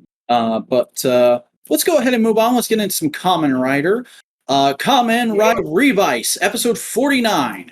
After the battle yeah. ends, only the demon remains. But not even true, by the way. Yes. I mean, it's a cool ass title. I get why they It used is. it, but It'd be like cooler if they weren't lying to me. this this episode is so weird because it does feel like an epilogue special or like the beginning of a versus movie from back in the kind of the quote unquote Neo Heisei era. Um Yeah, for sure. Like, okay, so for context, I've watched the first episode, I watched the first girl special, and I watched 49. And going from episode 1 to this was very strange. I'd imagine so. Jesus. Yeah, there's a lot of characterization you missed. A lot of stupid shit you missed. A lot of cool shit you missed. And the No, gist no, of it is actually, just like, saw him turn into a giant rubber duck and eat a man and fart him out, actually. So I've caught up on the stupid shit. yeah, that was like the weirdest part of this episode, and that's saying something because there's some Turns into goofy a rubber shit in this duck. episode. The dude poops him out, and then he makes a big monologue about how scary he is, and I was like, what a choice. I'm trying to remember because I feel like he did that once before in the show. Turned into the rubber duck, not eat a dude and poop him out. Okay, I was gonna say, I know for sure that there was a fart joke during his first appearance in Senki. Yeah. Uh, He yeah. I came I, in I on want one to and he went out on one. I want to say Vice has turned into a big CGI rubber duck once before, but I can't remember when it was. So to see that crop up in this episode was just such a like, oh, all right, I guess you still have that model, huh? Yeah, Moment. right. But I do like this episode. It was better than I was expecting it to be because I've talked for like a couple weeks now about like just not caring about the Iki losing his memory subplot because Yeah. you know how it's gonna end. The way it ends in every kind of kids media that does this, either he's gonna magically get his memories back or he's gonna start making new memories and it'll be like, oh, it'll be fine. He'll be the same Iki in no time by the time you see him again in a crossover movie. But Well, that's the thing is that I'm unfamiliar with Hanta Kinoshita as a Kamen Rider author, but I am familiar now that I've been made aware of it with his manga work. A lot of really edgy seinen manga, there's this one panel that I thought was amazing where this guy calls somebody an ass like 3 times in the same. So they made G kill Vice, and I think that that would be a really interesting route to take. And I promise that I'm not saying that just because I have personal stake in it. Yeah.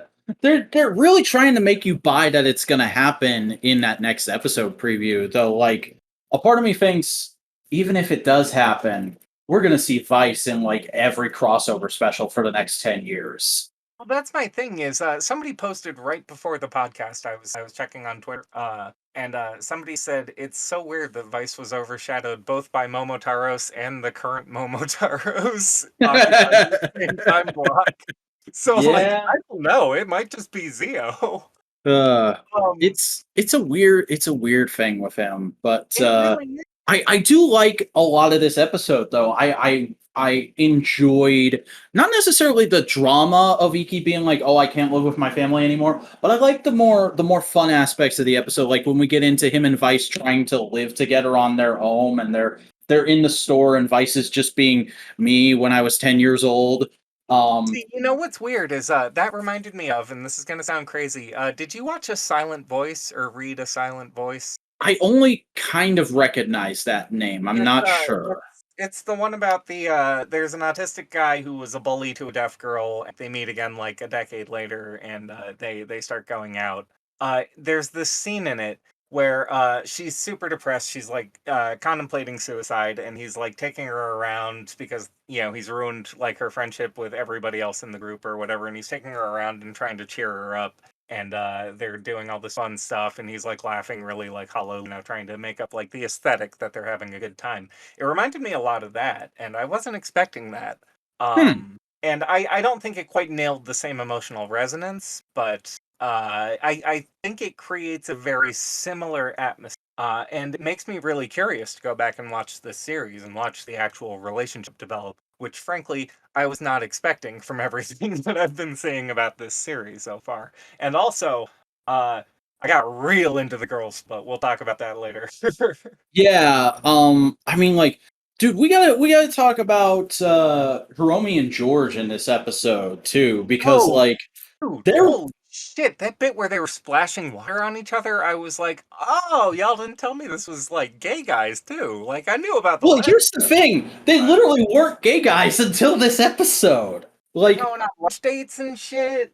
George was a villain last week, No, and and after shit. they beat The whole him and knocked some after they knocked some sense into him, Hiromi has this moment of like, when we were working together, we should have gotten lunch sometime. That'd have been nice. And now this week they're literally just boyfriends. Yeah, it's so refreshing. I'm not gonna lie, but Mhm. I was not expecting at all Like any when point. they're showing Iki and Vice those Phoenix storms. I swear to God, I was like, are they the upstairs neighbors too? Is this like their apartment complex? Yeah, right. And I think that's even more interesting there was effectively the Genesis. Like, I think that that's so fast. Like, I really do have to watch. Like the gamut between episodes 1 and 49 has genuine left in me that I have to rectify that gap. I'm glad to hear it. There's a lot to like about Revice, I think. There's been some major hiccups, some major like what do I want to say, dragging points. Mhm. Uh Daiji's arc is all over the place, though ultimately I do like where it goes. Um but it is still a show worth checking out, I think. Yeah, I mean, it can't be worse than Drive, huh? Uh-oh. Buddy. Nothing. Worry about it. I won't. I won't. Um, but yeah, this is a good episode. This is a good episode. I liked it a fair bit. Uh, did you? I want to just bring this up real quick. Did, Yeah, did you catch the little bottle of ketchup in Sakura's hands? I didn't. There's when the second group of characters come up and start watching the fight, Sakura's just holding a bottle of ketchup, and it's like, oh, they didn't use fake blood at all. It was just ketchup, and Iki was dumb enough to fall for it. That's hilarious. Well, Uh, that explains why it looked like fucking barbecue sauce on Vice's cornrow. yeah. Ow. I've never heard them called cornrows, but you're totally right. Subaru Kimura see the design and he went, "Oh shit, blackface predator, get me in there." Jesus, my man coming out here with jokes. I love it. Making so many super. Yeah, I've definitely noticed a few of them. Yeah. But by the way, if you haven't, folks, follow at Amatsu Janaito on Twitter for some of the spiciest memes as We're far as only tokusatsu racist goes. against Fumigers, I assure you. Mm-hmm. But I think that's all to say about the penultimate episode of Revice. It'll be interesting to see how the finale ends up next week. But for now, let's move We into haven't actually watched the show. yeah, that's going to be an interesting discussion because we're gonna also have to do some Revice on the whole talk next week. Yeah, But really. Really. It's that time of the year man, when I get to talk about complete arcs and themes. how about that? Doing our jobs. Wow. Oh, Eki site. Uh, all right, let's get into some Toei Tokusatsu fan club media. Kamen Rider Janine and Kamen Rider Agelia with Girls Remix Episode 2. Hey, Pat, I thoughts. I fucking loved this, man. This episode was so good. Like the first episode was all right. This was like Sakamoto, you don't miss, man. You don't miss. I downloaded the one that you sent me. I thought that was the first one. This explains why I had no fucking context for anything that was going on. But boy, do I have a queer read for you. I mean, like, I think everyone has had that queer read with them, even before this miniseries. Oh, I But like, realize, but I mean specifically about this miniseries. but like, this episode is this whole series. It literally starts with a misunderstanding of, oh, I thought we were girlfriends and we were gonna live together, but you tell me I should go find my real family. Okay, no. And then this episode is just, no, fuck, I love you. Come back. I will preface this. I'm gonna say, always a delight to see Mio Kudo. Mm-hmm. Fantastic, especially and along with Reika, in the absence of their brothers. I think that's really healthy. That's a really healthy standard, and would set that precedent moving forward with those Yeah, characters. Just yeah, keep their brothers please. away from them.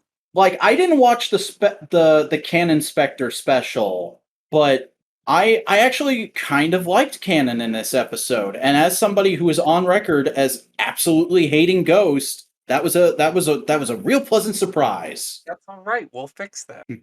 Also, like, holy crap, Poppy was great in this episode. Yeah, absolutely. Everybody was great on this. Like, we've you've talked about it in videos. I've mentioned it on the podcast several times before.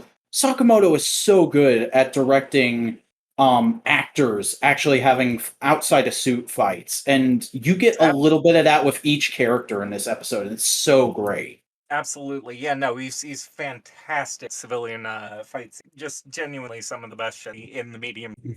I have a note here. So she gets hugged by her sister, and she passes out and has that conversation with her lipstick lesbian version of herself, the aesthetic of the woman that she's like supposed to be, and Yeah, like her inner demon.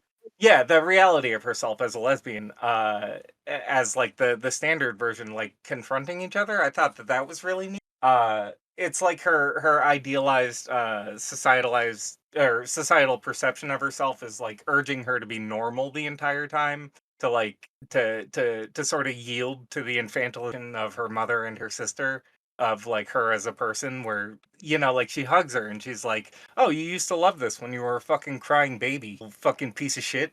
uh, Yeah, and, like, I think that's that's so really interesting. interesting, scaled against everything that she's been experiencing by, like, forsaking that family and those bonds and finding the new family in Sakura, and, like, that goes back to what I was saying in the Megazord metaphor video about how found family is, like, one of the core tenets of Shotaro Ishinomori's work due to his background, his father ostracizing him for wanting to be a mangaka instead of a doctor. So, like, I've been writing Hanta Kinoshita off this entire year, but, like, I don't know, man, he's kinda impressing me right off the bat. Yeah, this is a really good episode. Like, probably Yeah. one of the best things out of Revice so far. And I mean, we're right at the tail end here, so like episode 3 might be amazing, but like I don't see how we can get much better media out of this series at this point. Something I think is really funny about this episode that nobody talks about, that robot. So she could just body every person here, like Hmm. good guys or bad guys, without even transforming at super speed. And she like barely fights in this episode, Yeah, almost out of all we courtesy to ever get everyone else. They always forget, like, especially which, like, I think makes it cooler when she gets assassinated by Hirobi, because he Yeah. just shoots an arrow at her, like, that's a choice she made. I mean, This is doesn't about she Rebel. uses the super speed a little bit in this episode, which is almost makes it better because it's like she's like, oh, I could totally mook everyone in this house, but there's other common riders here, and I know they'd be embarrassed. Exactly. And, like, it's just so fun seeing all these great olds, you know? Yeah, And, like, a lot of them have a lot of queer coding themselves, and they're all coming here to help Hannah, who, like, is a person that they've literally never met, but, like, feel this obligations, you know? yeah, And, like, uh, these are all issues that they've had to overcome themselves, like Poppy with her family, and Reiko with and Canon with their family. They need to distance, you know? And, like, Rinko, I did a whole video about the trans, Kamen Rider allegory with you, the donut shop lady, and how Rinko is an active ally in her transition. mhm, And, like, the whole lesbian thing, though, I really yeah, like the demon version of Hannah, specifically blaming Sakura for her loss, you know? yeah, Like, it's almost like it's like the personification of the loss of privilege that comes from her recognition of her identity, and, like, I think that that's a really clever implementation of both the allegory of lesbian journeys and the whole inner demon thing, you know? It's a reflection of yourself, it's not untrue, it's just perverted and evil and forsaken. mhm. You know, I Um hadn't thought of it that deeply with this specific character, but you are very on the ball. well, I'm sorry, I've watched one whole episode with either of them, so I have thoughts. I But, mean, like, it really does show though, like your skill and how much of an asset you are coming on this show. That like you're able to glean all that from one 20-minute episode, whereas I watched the entire show and I'm like, I get it, I agree with you, but I hadn't thought about it quite that deeply yet. I mean, like, that's part of the whole thing of having to bring in people with other perspectives, you know? Like, I brought in actual trans people because I'm NB personally, so I felt like I was sort of overstepping my bounds when I was making the trans, Kamen Rider Wizard video, and, like, it's that easy, just ask somebody else to help you provide context. These people just want their voices heard, and that's the point of a platform, right? To elevate voices? Definitely, definitely. Um, Sorry, go ahead. No, is there anything else you wanna get to with this episode? Because other than like pointing out like little moments, like obviously, oh, what's her name? The Futo, not Futo PI, Akiko, yeah. the double character when she Akiko, trips the alarm. the yeah, she steps over the laser wire, yeah. Yeah, that was hilarious, and like from what little I've seen of Double, that felt very accurate to her character. Absolutely, yeah, I like that she's the boss, but she's also completely incompetent, like, it's Yeah, completely in line. There's and a lot it's also just great because that actress is like the elder stateswoman of this cast. exactly, it's a seniority thing at this point, like, it's really clever. Mhm.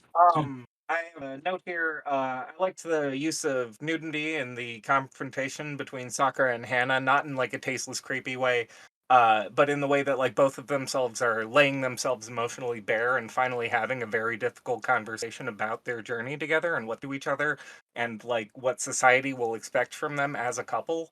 And Yeah, like and like that also like was really impressive to me as somebody who like regularly makes fun of Sakamoto for doing some things that could be very easily perceived as pervy in his yeah, directing. Seeing it seeing it here and feeling very tasteful and very on brand for the thematic things they're doing was so cool. well, that's what I was saying in the Poitrine video about the skirt twirling. Like, yes, it's misogynistic, but simultaneously, it's acknowledging Nadeshiko. It's acknowledging you in the genders that they're choosing to present as, and I think that that's weirdly feminist. You know, Mhm. it's also a classic shojo trope. So, like, it was nice to see that whoever wrote this is specifically catering the experience to women. Like this specific episode, I know that Hanta Kinoshita recently said, I believe it was Hanta, it could have been one of the other writers. Somebody on this crew really said that they enjoy reading Yuri, so they wanted to write something that appealed to read Yuri. And I think that that's a really clever approach, especially considering that they've been sort of neutered on the term, on like the conversation about actual queerness. You know, it's fallen back on the oh they're just sisters thing, and it's like okay, that's not what the material is. Yeah, I remember the main writer even saying at one point that they wanted Revice to be a female main writer. and then like Exactly, yeah. Toei put their foot down. Yeah, Toei said no thanks. And this feels like an extension at like it's like this is the series that we would have gotten if we didn't get that meddling from the executive level, and I love it so far, having seen only the middle episode Yeah. with zero context for who any of these motherfuckers are, or anything that's been going on for the past year of this show. I think it was absolutely incredible. And Yeah. yeah, And so like I'm that excited for fucking this evil album. tackle suit too. That was so cool. Yeah, I yeah, hope and like, I hope they use that in more stuff going forward. yeah, for sure. Make that the new foundation. Yeah. Black what is it? Black Satin or Satan? Yeah, Black Satan, Black Satin. I believe they're the villains from Stronger. I haven't actually watched Stronger, sorry. Black Satin. No, they're the rival dance troops from Nickelodeon's Spectacular. What a reference to pull out on this show. Enjoy that bootleg camp rock. Have fun. Uh um Love watching it. but yeah, I think that's all to say about this episode. Do you want to move on to Sentai? Yeah, it was wicked gay and I loved it.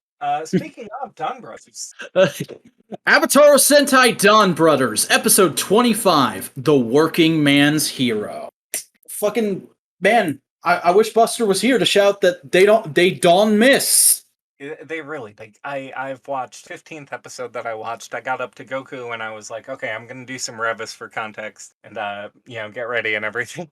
Yeah. So I've hit all of the main cast. First thing I want to say is that I love Kiji Bro's adorable little pink overall construction outfit. Yeah, that was so great, especially because you see nobody else on that crew is wearing pink. It's just his fashion choice.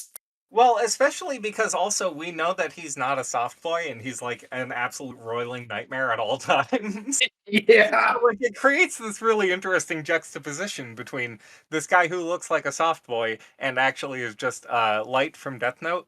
Honestly, yeah. My biggest comparison for the longest time has been Michizune's from Gaim. I'm just like, this is Michizune's Absolutely. done well, but Diabolical, he's Machiavellian. Voltaire would be proud. mhm. But yeah, here he just does complete utter klutz fuck shit, and I love it because the way his words get misconstrued to lead to like fucking children's Saturday morning cartoon level of misunderstanding comedy is brilliant. So for the plot, he gets fired because he can't turn a profit as a consultant, right? Yeah. And he and Mio decide to take a trip to Mm-hmm. because But that's Mio, the natural progression, right? well, she doesn't know he's fired. He's at dinner. Because Clearly, he worked he's the nerve to talk to her. yeah, which is a real thing that happens in Japan. People get fired and they can't tell their family for like weeks and weeks and weeks because it's Bro, I hate considered to be a break it shameful you, thing. That's a real thing internationally. Yeah, A but lot of like people don't have it's more spines for it. culturally a thing in Japan than it is over here. I Absolutely, think. yeah. So like bills start piling up, and he decides that he wants to start capitalizing on being a hero. Yeah. So he goes So to Kaito. he gets all these weird odd jobs, and then freaking Momoi is like, why you working so much, bro? What's wrong?" And he explains it so poorly that Momoi thinks his mom is sick. Well, see, he doesn't even explain it poorly. He just explains it quickly, and it blurs from some other to some mother. Mm. And Momoi gets confused, thinking that that his mom is sick and needs some like surgery, or she's going to die in the. Mm-hmm. Which leads to him working more jobs, which then leads to Haruka working more jobs, and so on and so forth. And oh, what a wicked tale we weave. It's so interesting. Like it's just this huge domino effect of miscommunication, like it's Pfizer thing, which makes sense. It's anyway, Mhm. but This and is almost like, in a way, parroting his own use of miscommunications. exactly. This whole thing so far has felt like Inoue going, "Oh, I'm not writing Kamen Rider anymore, so I can just rip on myself for writing Kamen Rider." So He's all like, oh, finally, I can write good shit. right. God, finally, I can write 5 characters. So, all of this is happening while his boss is stressing out over being the next person on the chopping block, and he's projecting all of that onto his employees, which I thought was, especially because it's being played alongside Kiji Brother falling back onto an inversion earlier in the series, which I just watched all of last day, where, Mhm. where he gets promoted and he immediately just starts shitting on the lower class. Like, he's immediately a class traitor because he's drunk on power. Absolute power, corrupts absolute. Yeah. Taro to warn him about. And I think that that's really cool because, like, it's working on literally, like, I want to say 4 levels, because we also have the stuff with them both being bestials or whatever at the end of it. Yeah, they talk about that. I was Yeah. surprised they brought that back up. Yeah, the acknowledgement, the level of self-awareness of writing on every episode. But so the boss heads out in his monster form. He's starting to abduct new workers, and the Don Bros get summoned, and Kiji Brother immediately fucking Yeah, because he's overworked, he's stressed, he's tired. yeah, and Momoi turns on him, and he starts freaking out. And I genuinely, again, I watched up through episode like 14. Goku just showed up, so I thought for a while that this was Goku in the Momo suit yelling at him, but then it turned out to be Momoi. So I'm assuming it's like an avatar or something occupying his body. Uh Like, huh. I'm unclear. No, no, it is just Momoi. Oh, Yeah, yeah. Momoi is fine. It's a whole thing. You'll see very soon. okay, yeah, I'm excited to get caught up on that. So Taro, yeah, he starts asking him what's wrong, and I like that Kichiburo just starts like immediately spiraling because Hmm. that's all he does. And I love that his first instinct is to go to Kaito and be like, "Yo, can I get paid for being a superhero?" Like Yeah, and I love he that was a Kaido's like, Spider-Man. I love that Kaido is immediately just like, no, it's volunteer work. You're doing this as a charity for the betterment of the community. Because it's like, idealistically, I agree with you, dog, but also, unfortunately, he lives in a capitalist society. He needs to have his needs met in order to be able to do that properly. Yeah, and that's something I've really enjoyed about Kaito in this season. Like he's been a very minor aspect, and I know there's some people who are kind of frustrated about that, but I love whenever he gets involved in an episode, he's like this stoic platitude spouting avatar of just like the purest, most will not bend or break superhero ideas of Sentai, almost to a comedic degree. It's very Yeah, interesting. he's both a moral authority and in chaos. Yeah. So then Momo, as you were saying, bumps into Haruka, and he's making deliveries on his day off, so that he can try to help out Kiji with his stuff. And it reminded me so much of Man of La Mancha, and like chasing windmills, like the idea that he's ardently pursuing justice for this imagined threat. And like he's just assembling this party, to go face this dragon that isn't anything. Yeah, I love that. I love that Haruka joins in almost out of spite. Like, oh, you're helping someone? Well, then I have to help too because I have to stay on your level. Yeah, exactly. And then Saru latches on, and like he's just starts selling fucking Oh, haikus on Sorrow the is so funny in this episode because he said before that like he can't touch money, that he hates money, street. but we've never actually seen it physically burn him. So when that happened, I howled.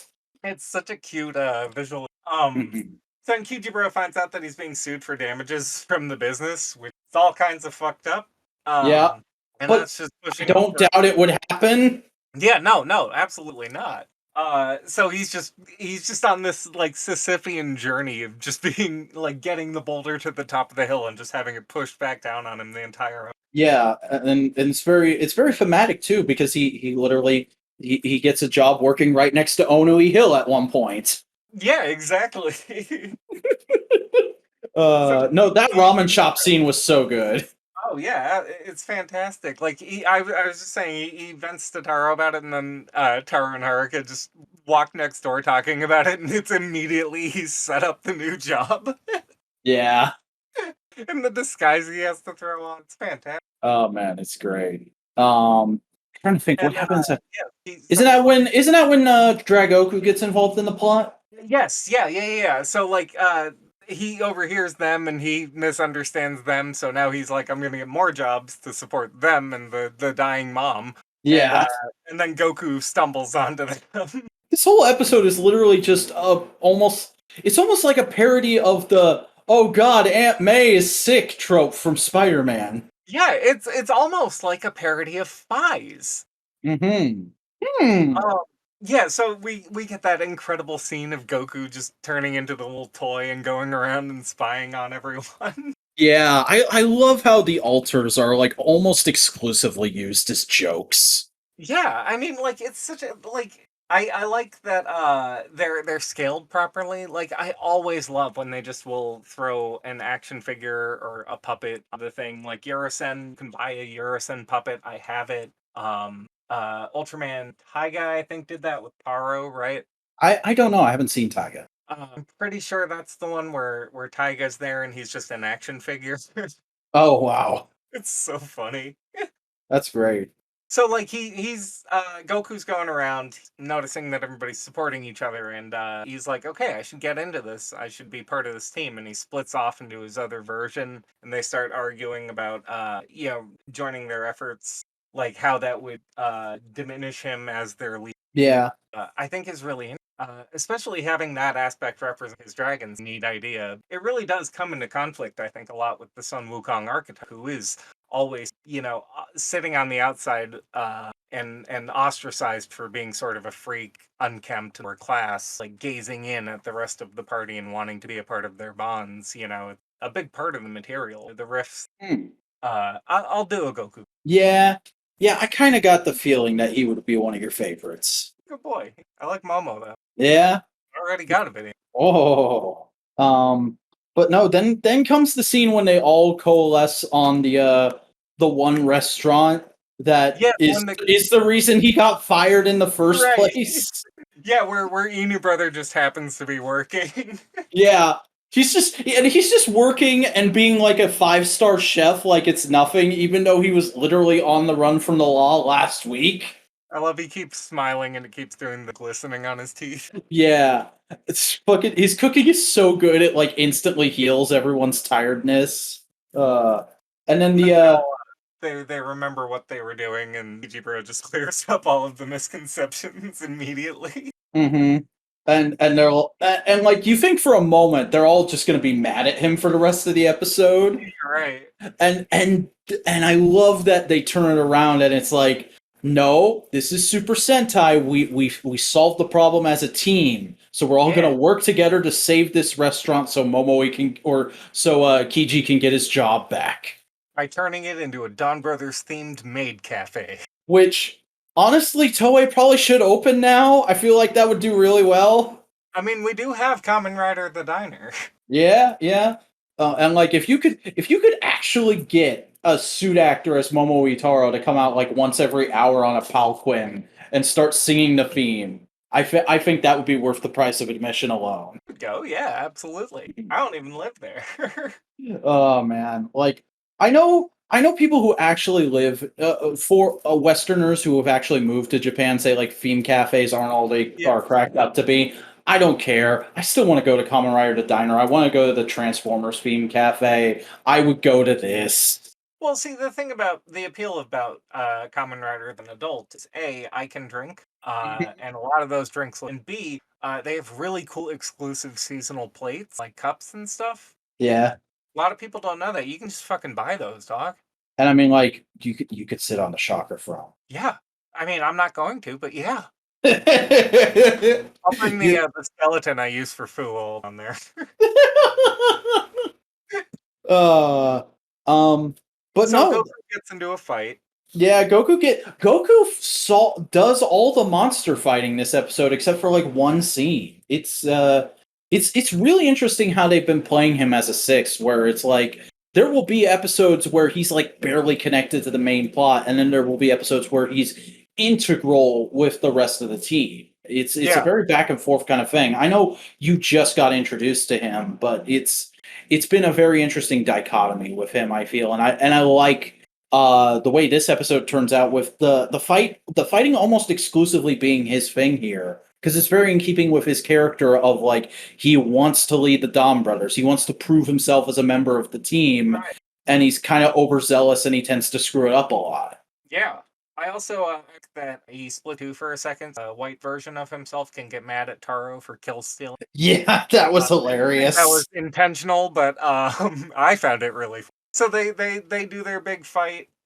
There's a big fight. It's really great. Honestly, I want to say I had only seen that Megazord or Gatai, whatever you want to call it, in toy mode before, and that does not do that design justice. It looks No, so the good on the show. it's such a good model.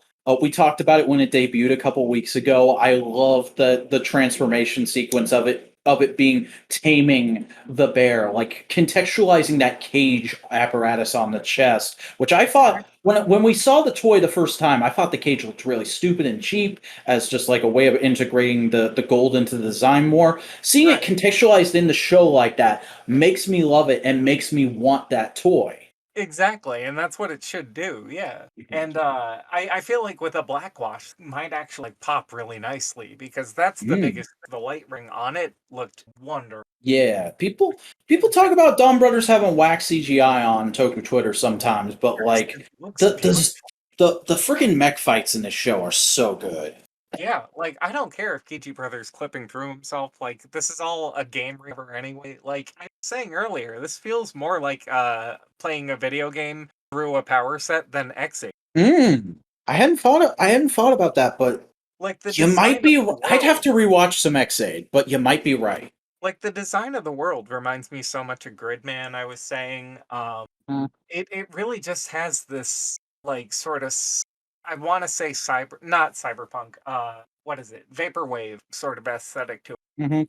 It Uh, feels video gamey without feeling like it's trying to emulate a specific era of video games. yeah, it's trying to capture the feeling of video. Which may be to its benefit, may help it feel more evergreen in the long run. Whereas like X8 very obviously goes for like late 80s, early 90s kind of games, and like very obviously homages specific genres and stuff. And now we've Point got of having actual licensed gash it's like Galaga, yeah, man. Yeah.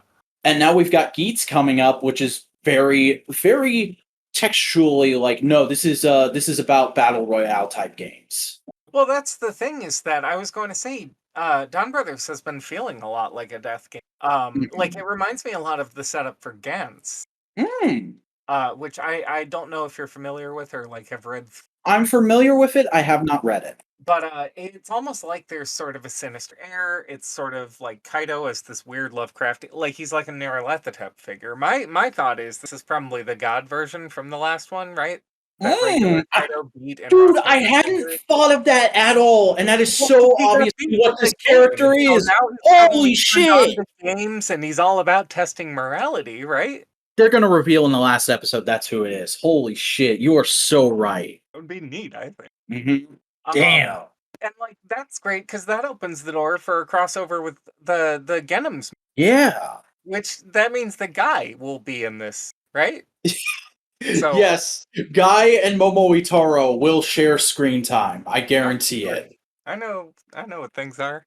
No, for real though. Like it feels like he's sort of removed from humanity, and it feels like he has that sort of divinity to him. Like when that Haruka, that fucking that lady, that angry customer spills coffee on herself, and she's like, "Oh no, my hands are burning," and he just goes over and like kisses her, and she's immediately charmed and stuff. Like it's just Kaido. That wasn't like part of his thing back in Zenkaiger, is that he's like some heartthrob or so. It feels like there's sort of like quote unquote divine sorcery going on with that. I don't know. Hmm.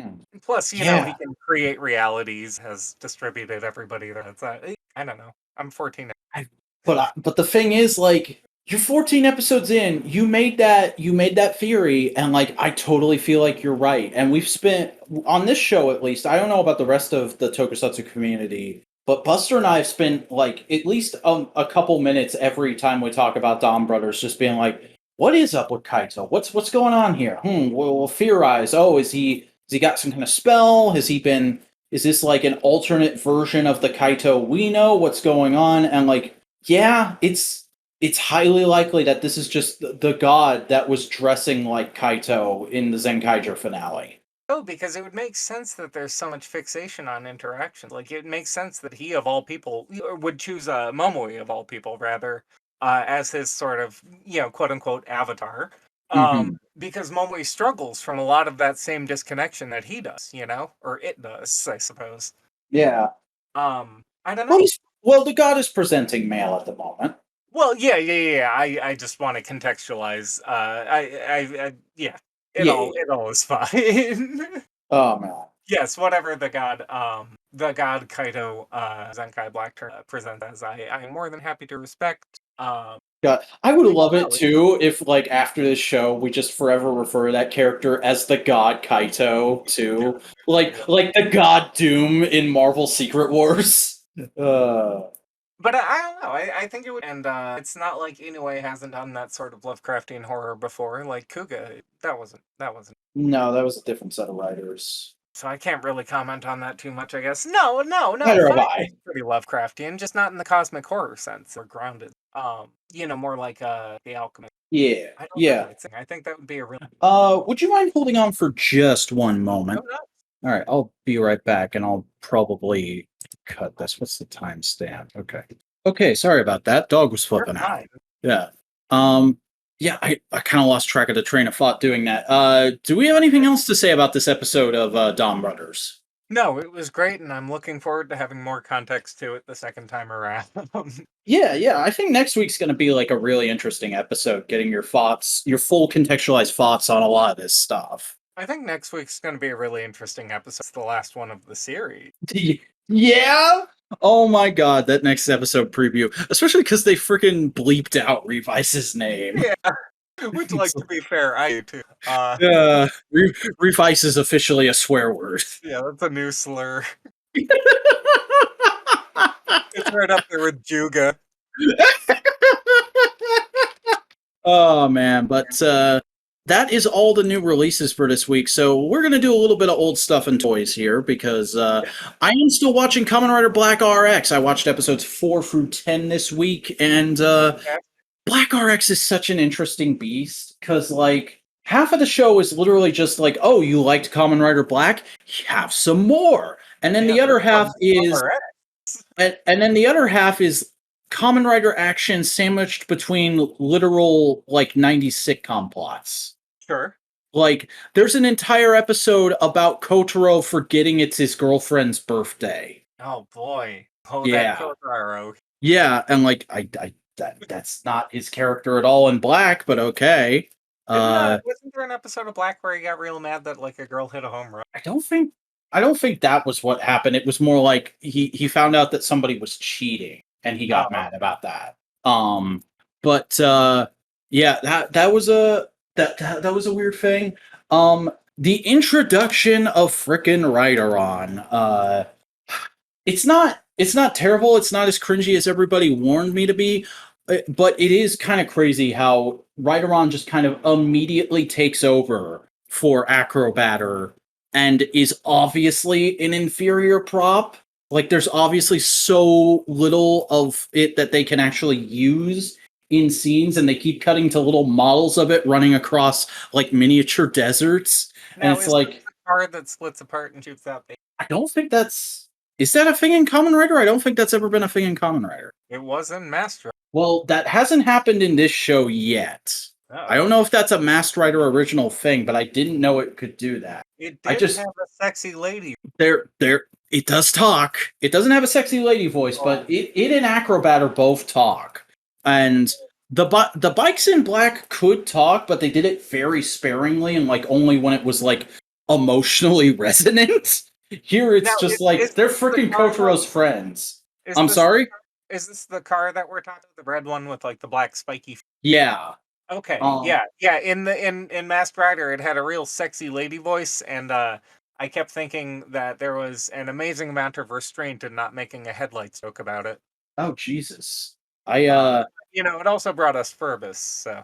an, another day in my life where I am thankful I have not seen Masked Rider. You got it. I don't know. I don't know. I'll consider it. I'll take it. I'll take that under advisement. Oh, Um, great. coward. But no, like I'm still enjoying it. It's just a very uneven show, and there are some weird moments in it, which is like it's not even a marked step down from Black anymore. We're like a few rungs down the ladder at this point. So what Which you're saying is it's a season, yeah, like it's in a sophomore slump, and then it just doesn't have a year. yeah, like it is very easy to see how this show kind of killed Kamen Rider because I've always had that mystery in my head of like, hey, everybody loves Black. Black's like a fan favorite season, both in the Western and Eastern fan base. What the hell is going on? How did RX kill the franchise? And I'm like, now that I'm 10 episodes in, I'm like, oh, this is how. Oh, all right, I get it. Is he still throwing dudes off rooftops? Uh, Doing that nothing is bad. that has not happened in a minute. No, No, I think there was a moment like that in the first couple episodes, but there's not been There's that a yet. problem. Somebody set the switch to not throwing dudes off of us. Yeah, we need more murder. We need Kamen Rider to murder more people in this Kamen Rider show. That's how we're gonna get the views. Is he still But fighting the KKK? I don't believe he's ever fought the KKK. Yeah, they were like ghost wizards or some shit in the last one, but it's basically the KKK. Oh yeah, that's right. The okay, I never had that comparison with the Golgum priests, but I can see it. I mean, great leader with Oh no, KKK. Great Leader is literally a friggin' Nazi. Shocker are all Nazis, but like Golgum is more like a cult. Well, so is the KKK, dog. That's true. That's true. If anything, this episode of TWIT has just illustrated that I do not think about media as hard as I could. Oh, that's fine. Nobody like. Uh, I argue or think about it too much sometimes. yeah, it's fine. It's good having you on. It's good having that fresh perspective. But we are pretty much out of stuff to talk about. So Tim, do you want to go ahead and plug your content and let the people know where they can find you out there on the internet? Absolutely. I'm on YouTube at Zaya Enterprise America. We make video essays about all tokusatsu, including the big thing Saturday nights, and basically at my abandon on tv.com/Kamen Rider Thouser if you want to follow me there. I'm on Twitter at amatsujanaito.com, not .com, just at amatsujanaito. This one's not a URL. No, you registered that domain, right? I did register the domain. I need to actually build this I was joking. for it. But yes, I am the owner of ZayaEnterprise.com, so feel free to go look empty. I have a Patreon, I have a Coffee, YouTube descriptions. So really, if you are interested in any of my stuff everywhere else, Vac, thank you for having me. It's a lot of fun. Of course. It's been great having you on. I think it's been a really solid episode, and I also think that hey, people should check out my content. I'm at youtube.com/thevacuuminator. I make YouTube videos, primarily tokusatsu video essays, just like this man, though I guess not as informed apparently. I'm also on Twitter at the Vacuuminator, tweeting and twatting about every dumb thought that pops into my head. And I'm on Instagram posting action figure photography at _Vacuuminator. But folks, that is it for this weekend in Tokusatsu. I want to thank everybody for tuning in and listening, and once again thank Tim for stepping in and co-hosting with me this week in Buster's place. We hope you enjoyed it, and we hope we'll have you back here next week to find out whatever happens that week in Tokusatsu.